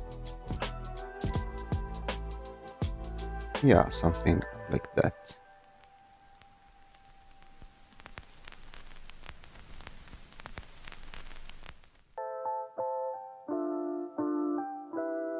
I didn't even write the okay. What do you mean? Did the cat do it?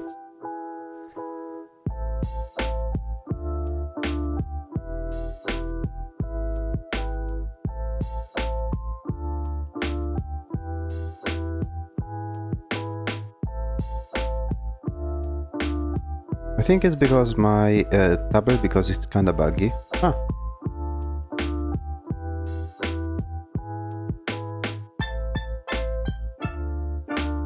Okay, let's do now this part over here. This is only a sketch. We'll then draw the stitches later.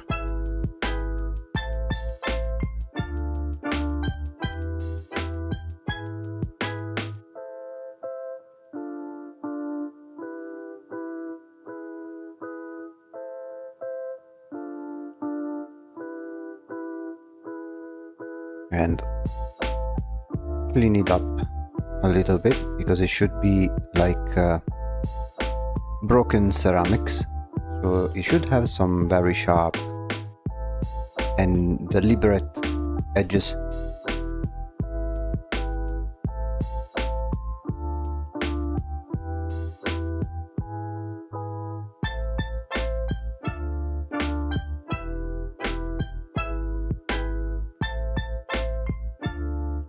Same thing for the mouth.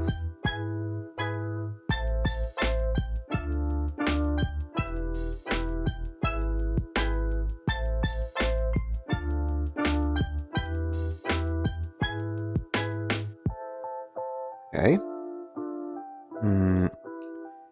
And then we add like a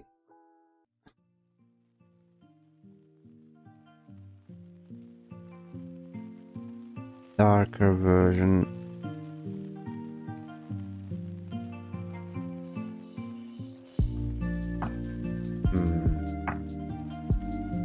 No, I have a better idea.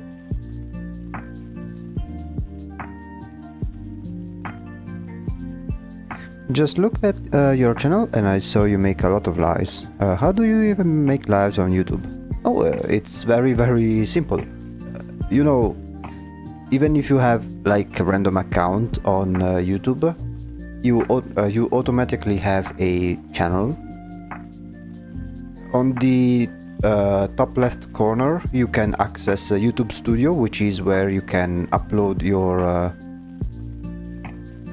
videos and then even make live streams. You make the live, and then once the live is concluded, it is automatically saved as a YouTube video on its own. Very handy, if you ask me.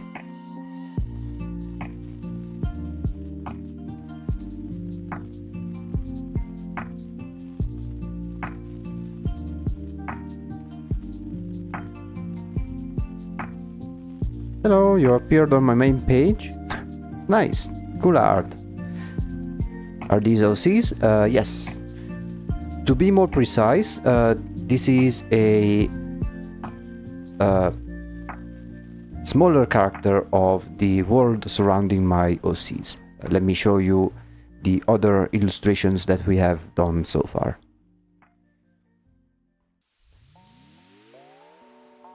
Okay, this is all of the board of different references and sketches and things like that. And this group over here, this is the illustrations that I've done so far for this particular project. I stream 4 times a week. In the 3 of them I draw, and then in the 4th one we do some gaming streams. And in the streams where I draw, we alternate between 2 projects, one big project and one smaller project. This is the big project, which involves a lot of drawings, a lot of different explorations. This reminds me of Frenbow. It is one of the inspirations. Another inspirations was like Little Nightmares, Never-Ending Nightmares, other similar horror tropes, Alice Madness Returns, and then like I took elements from different places. For example, like the settings of one of the 2 OCs has been taken from this level from Dishonored, from the game Dishonored. I don't know, like lots of different inspirations. Elite Ball knowledge. And basically we are doing some world building through illustrations involving 2 main characters, which are these 2 sisters.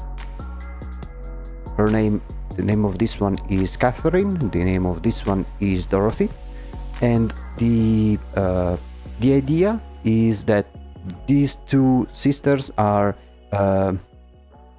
extremely evil, and in their own ways they are these sort of antagonists, and they have some sort of supernatural powers which are manifested in different ways, in a unique way to their own characters and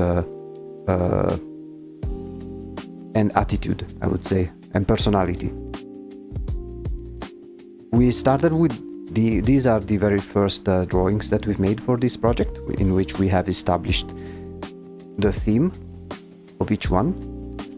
The idea is that yes, they are sisters, but they both grew up in different locations, and which also granted them different types of powers. She grew up with the father, and this one grew up with the mother, and they inherited both the style and the powers to some way. We then started to draw some secondary characters. For example, with Dorothy, I drew the butler of where she lives, which is this giant puppet thing. Thank you. And then for this one, I drew like her pet, which is this one over here. What I want to do is, with each illustration, give a piece of information that may give some context of the type of characters that they are. For example, both need to be quite evil in some way, right? The first one has sort of biological powers, and the other one, she controls like toys and objects.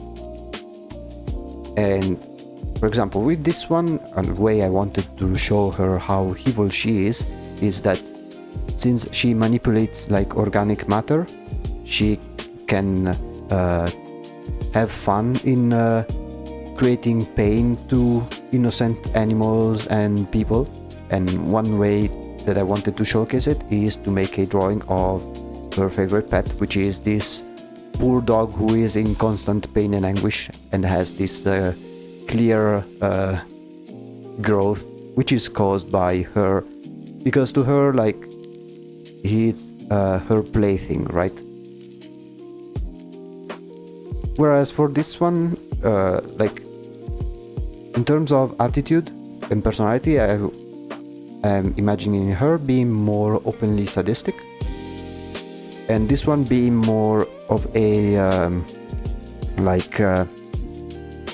unemotional type of person, kind of like Wednesday Addams, or like your typical goth girl, like deadpan stare, emotionless but still evil nonetheless. And one scene that comes to mind when thinking about her character is that like she has these little dolls that are constantly annoying her, and eventually like she gets fed up and just breaks them and adorns their corpses as a warning for all of the other smaller toys, in as if like she's saying, I am in charge here, don't piss me off, otherwise you end up like all of the other ones. So let's say that her cruelty is more subtle, but cruel nonetheless. And then the latest drawings that we've made are the portraits that kind of hinted at their childhood. So I wanted to show how they looked like when they were younger, with a hint of what could be considered as their parents, which I wanted to keep it mysterious. Like the idea is that you'd find these portraits randomly by exploring their house, their manor, their palace, in a similar way that like when playing Little Nightmares, you end up with some mysterious paintings and you wonder what they could mean, right? Like something like that. I am imagining that if you were to explore the places where these two sisters reside, you will eventually find the portraits of how they looked like when they were young. Yeah, it reminds me of 6. Yeah, it is this one especially taking inspiration from 6. And now what we are doing is because for this one we made with her I made a drawing of a secondary character, and with her I made a drawing of a like background character. Now I am working on a background character for her, and then we'll eventually work on a secondary character for her in order to balance things out. And today I will be working on her background character, which would be the very first doll that she has ever had, which is this one. And already in here I want to also give a little hint, a little hint on what their background may be.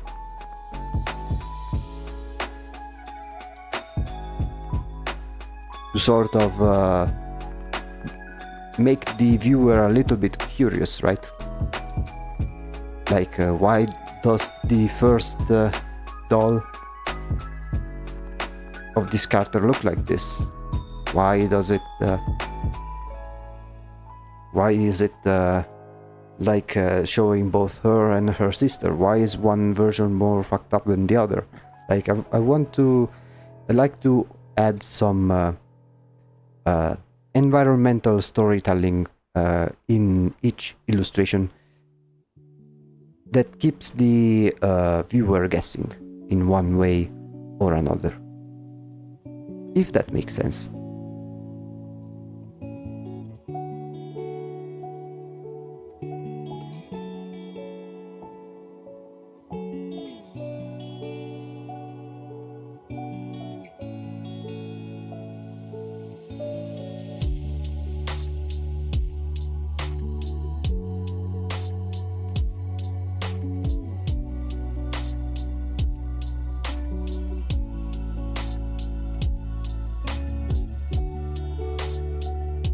Now let me see what I can improve.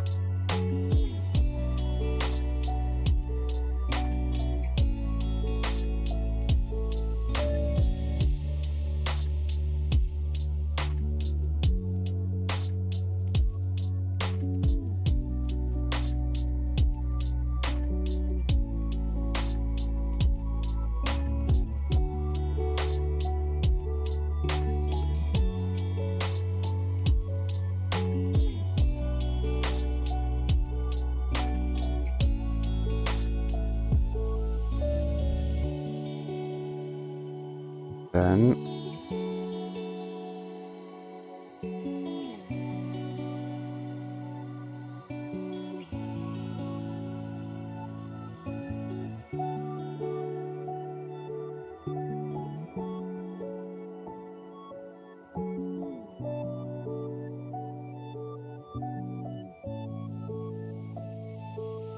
I think I should add like a nose. I think it would only make sense.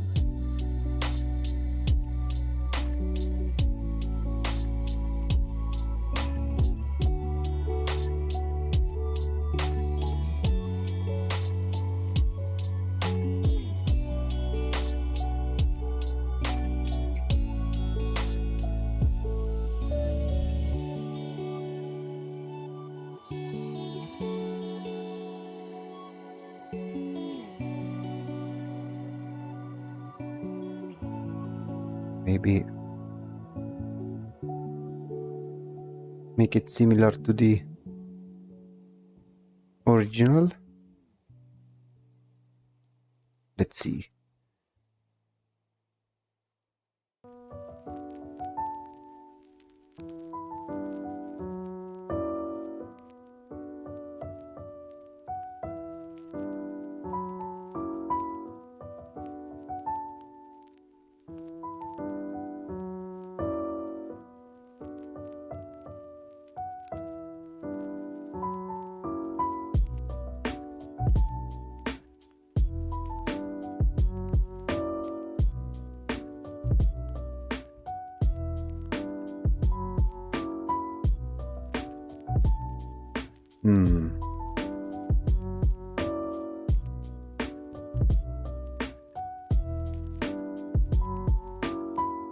Oops, wrong layer.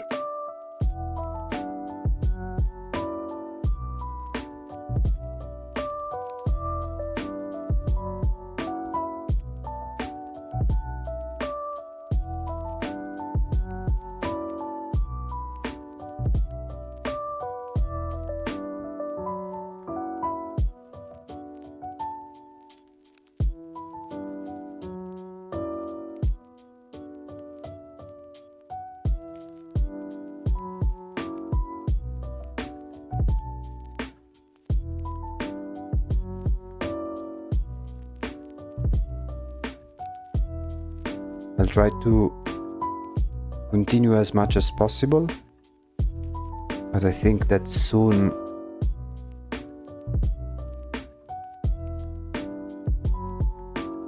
we'll have to call it a day. But I think that for a first stream in which we started working on this drawing in particular, we made a huge amount of progress.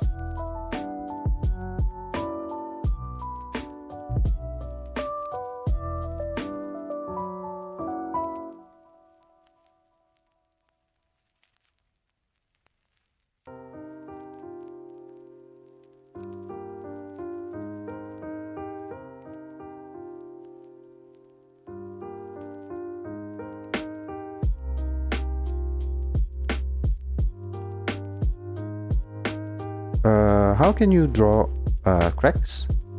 Oh, well, that is very simple. I have a separate layer, so it doesn't influence the layer underneath. So in this way, if I have to change the color underneath, it doesn't erase the cracks underneath. And I simply let me find them. I simply grab a hard brush and make it very, very small.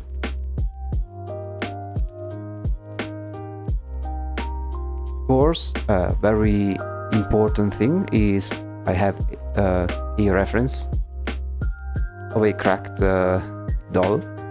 Always use references for everything. Some people think it is cheating, but it really isn't. It's literally how you improve and how you learn drawing different things. Although, like, I am realizing that these cracks are a bit too thin, so we'll maybe try to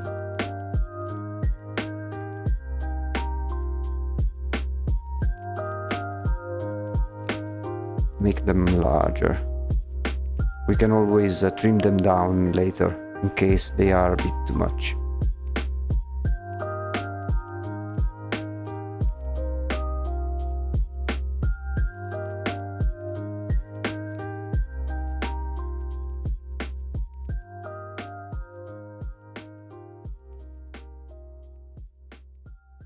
To give some depth by going over a few times.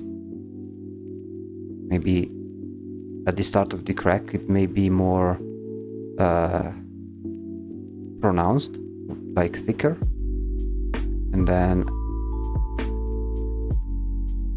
as it goes away it may become thinner. You simply look at how cracks work, you look at some images, some photographs, and you try to replicate the same effect.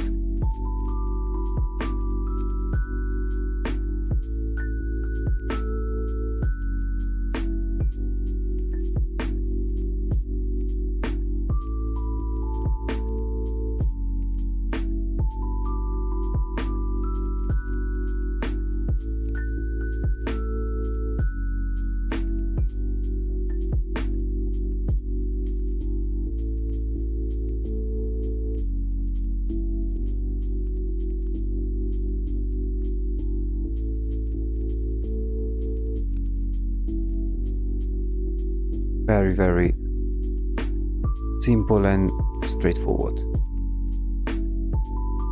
Hello, welcome to the stream.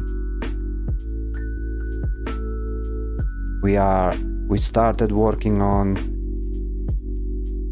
this drawing. It's still very much a work in progress, but for a first stream, I think the progress has been rather considerable. Working on the sisters, to be precise, the first doll of Dorothy, the first doll she has ever had when she was a little kid. And this is how it looks like right now. You need to remember that this doll is sentient like all of the other ones. She's just the very first one that Dorothy has ever obtained. Thank you.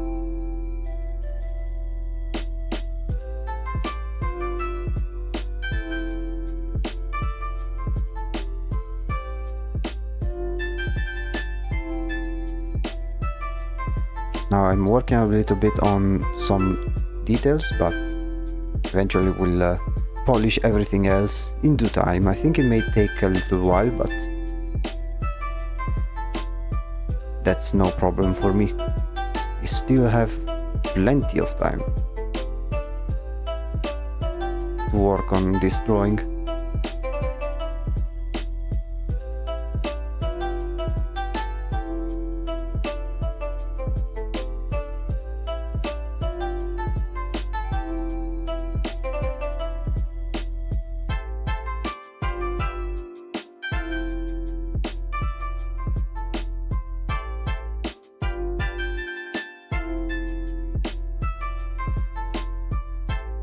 Taken this part specifically, I took inspiration from Neverending Nightmares, which has like a section with broken dolls, which look very similar to this one.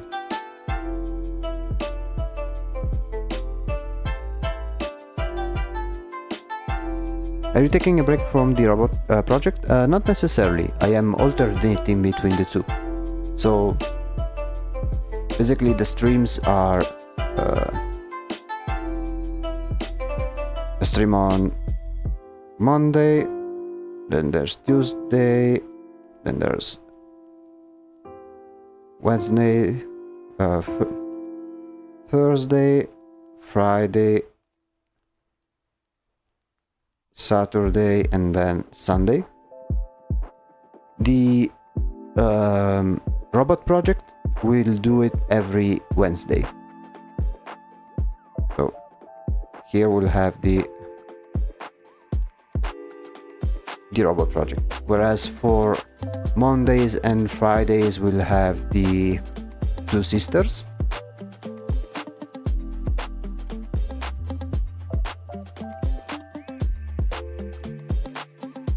And then for Saturday we'll have the gaming stream. This is currently the schedule. Two streams dedicated to this project over here. The robots are dedicated on Wednesday, and then Saturdays, which are the streams are in the afternoon. They are much earlier than today.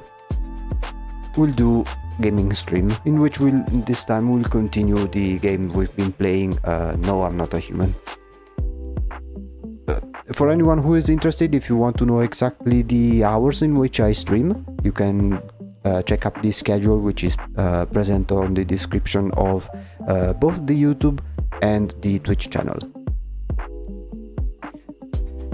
If you want to know, like, get notifications on whenever I am streaming, you can consider subscribing to YouTube or follow on Twitch. Or if you want to go even further, we have a Discord server in which you will receive notifications there.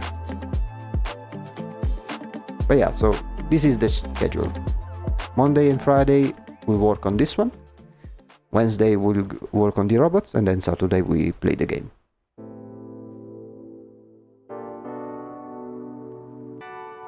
Originally, the project that we do on Wednesday would be done also on Saturdays, but recently we decided that Saturdays will be 100% gaming streams.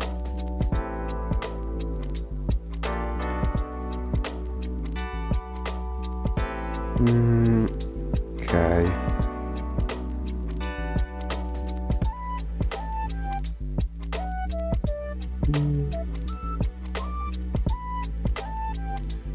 Is there a reason why the doll does not have her eyes and mouth?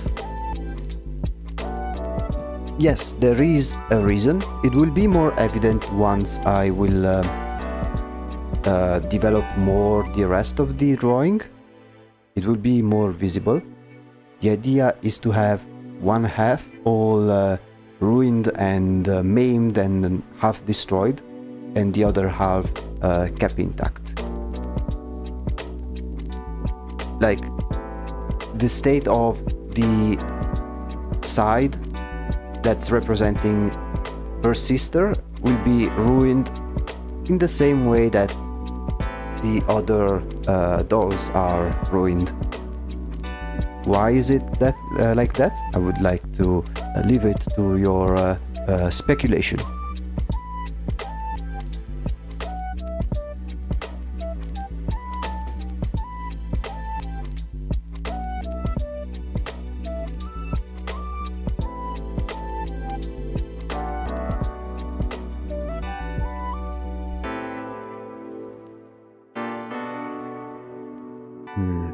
I want to improve the face of the other head.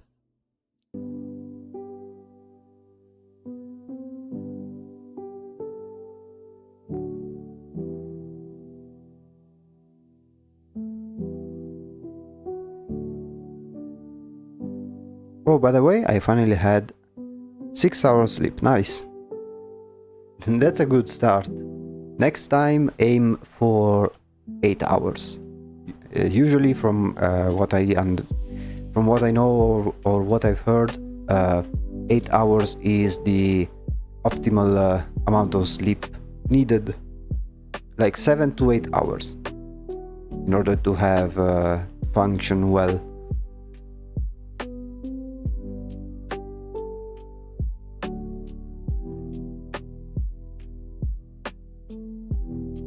But yeah, that's a good start at least.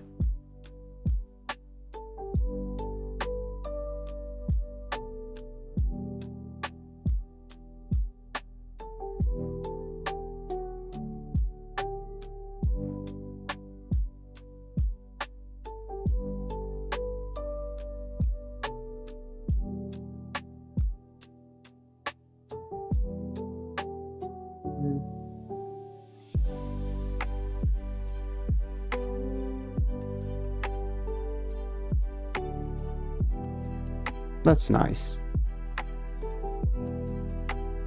Yeah, because he had some studies, lots of studies to do. And so the sleep schedule has been a bit crazy, but remember to take some good rest, because then you will do better at anything else eventually, hopefully.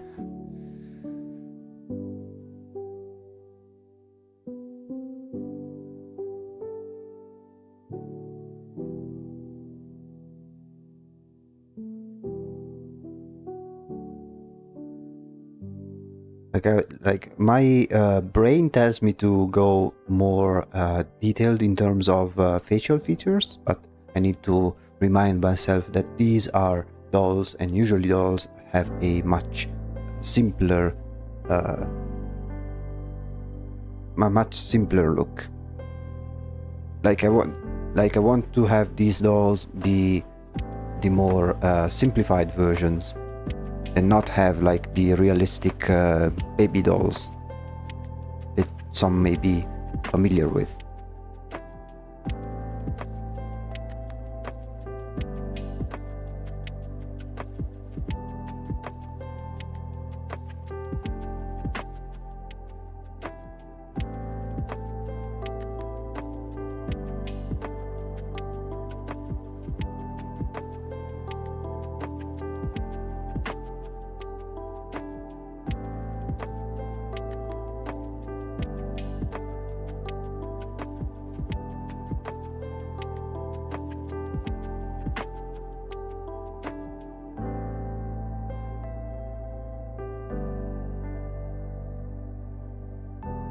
A little bit better, I'd say.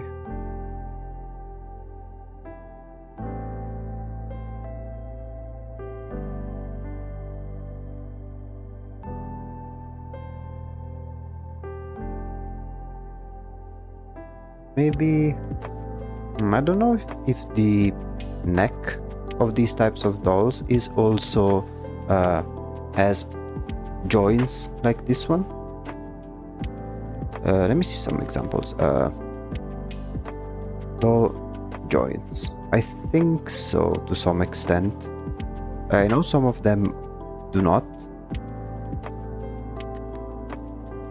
but others do.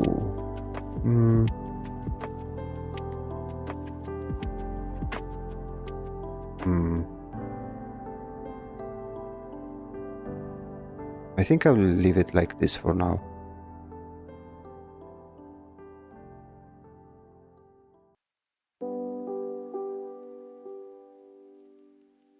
Then I want to change the shape of the mouth a little bit.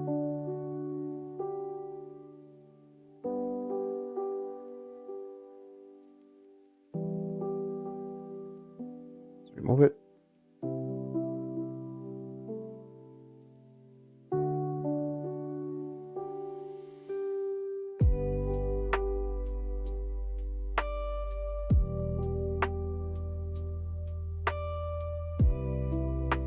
It's nice popping up in random people live streams. I'm glad this live stream has been a pleasant find for you.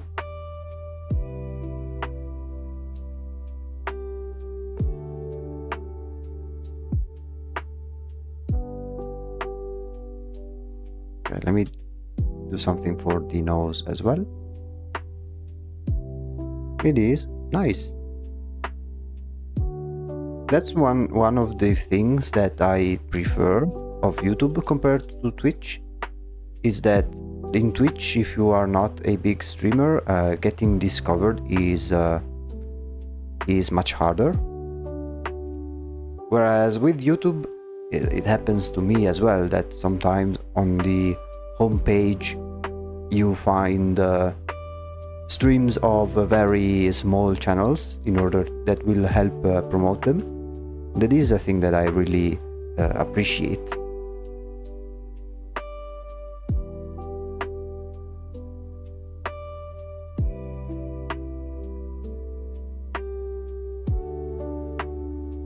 It's like finding a needle in a haystack.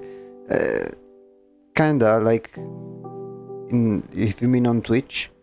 On Twitch, basically, the reason why it's harder is because it doesn't have an algorithm like on YouTube, or if there is, it's not as advanced as the YouTube one. Like with YouTube, it will actively promote to the user streams that he think it may find interesting. Like, I'm sure this has happened to you when on the home page of YouTube you get some live streams or even some videos that maybe they do not fit at all with what you find usually. Then you check the video itself and you look at the comments, and all the comments are people saying, for some reason this video has been suggested to me and I'm a bit confused. It does some things like that, but I think that as random as it may be, I think it's a good thing, because it will allow for smaller channels to be picked up by the algorithm for one obscure way or another that will allow more people to discover them ultimately. Find you on my homepage, not yeah. Like, sometimes the algorithm does its magic and just promotes stuff, even if maybe you don't necessarily, even if it is about things you are not necessarily interested, or maybe there are, and because of that, like, I don't know, if you follow like drawing streams, it will start suggesting drawing streams even from smaller content creators. But yeah, Twitch doesn't have any of that sort of thing.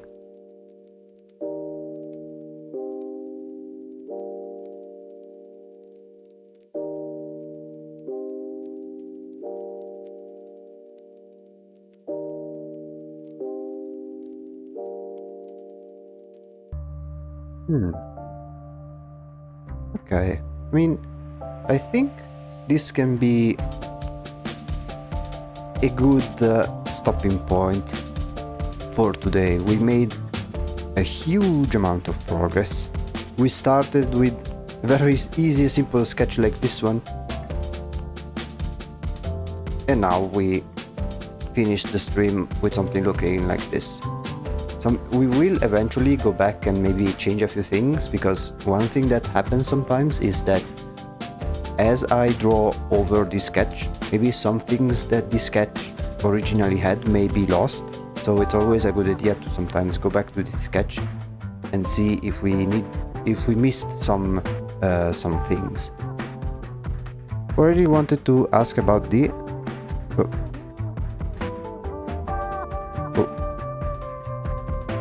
what did you want to ask about?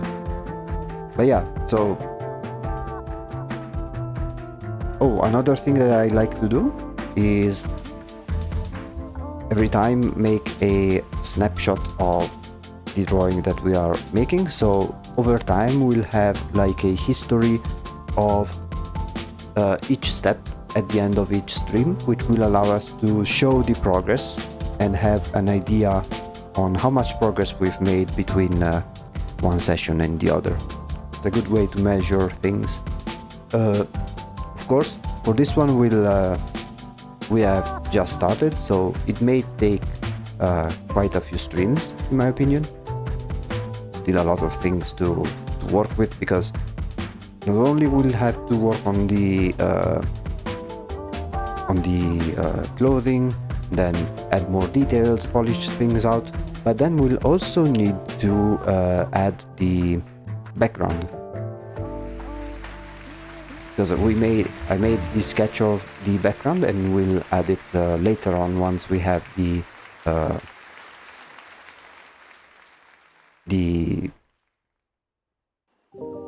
character itself almost complete.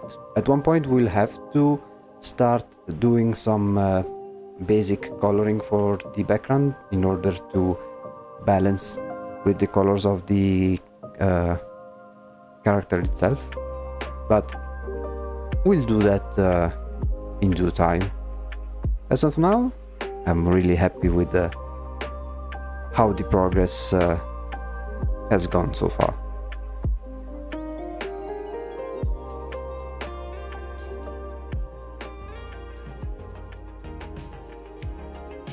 So, I mean, much like the other streams, it's been very, very chill. Big thank you and welcome to those who have recently joined or discovered the channel. I'm always happy to meet new faces, and I do hope that whatever I do is entertaining enough for you guys to keep following, or at least even to just keep you some company and yap about different things as I draw stuff. It's always a pleasure to talk to you guys while I draw. Yeah, it's a bit of a shame, but do not worry. I don't know your time zone, but if you wait, let me show you the actual schedule. Let me see if I can briefly let me see if I can switch some things up so I can briefly show you the stream schedule. I will show you on Twitch because it's prettier the way I made it, but it's the same on YouTube as well. Let me briefly show you over here. Okay. So yeah, the schedule is from Monday, Wednesday and Fridays at 8:30 p.m. CET time, whereas for Saturday, including tomorrow, we'll stream at 3 p.m. So it will be a bit earlier. As I've said before, in these 3 days I draw, alternating between one project and another, whereas for Saturday it's a more chill stream in which I play a game. Lately we've been playing No, I'm Not a Human, and tomorrow we'll play just that. I'm not sure how many other streams it will take, because I'm not planning on doing like 100% completion, but we did like reach one ending, but I think it was a premature ending, and so we are playing the game once again. But yeah, so another thing, if you check this panel over here, this is only on Twitch though. It will tell you, it will give you an exact countdown on when the next stream is going to start, whenever I am offline. If anything, if you want to know even more and receive extra notifications, you can always follow us on Discord, where you get a specific role for either Twitch or YouTube. Every information is both here on Twitch and on the YouTube page. Either way, even if you came a little bit later, I am glad that you discovered this channel, and you are welcome nonetheless. So, we will meet tomorrow in less than 24 hours. We'll continue the game No, I'm Not a Human, and the drawing that we made today, we will continue it on Monday. Very excited to continue the game and see where it goes. I hope I will see you guys in the next stream. Having said that, this has been the Void Executive, and I will see you in the next company meeting. Have a good night, everyone.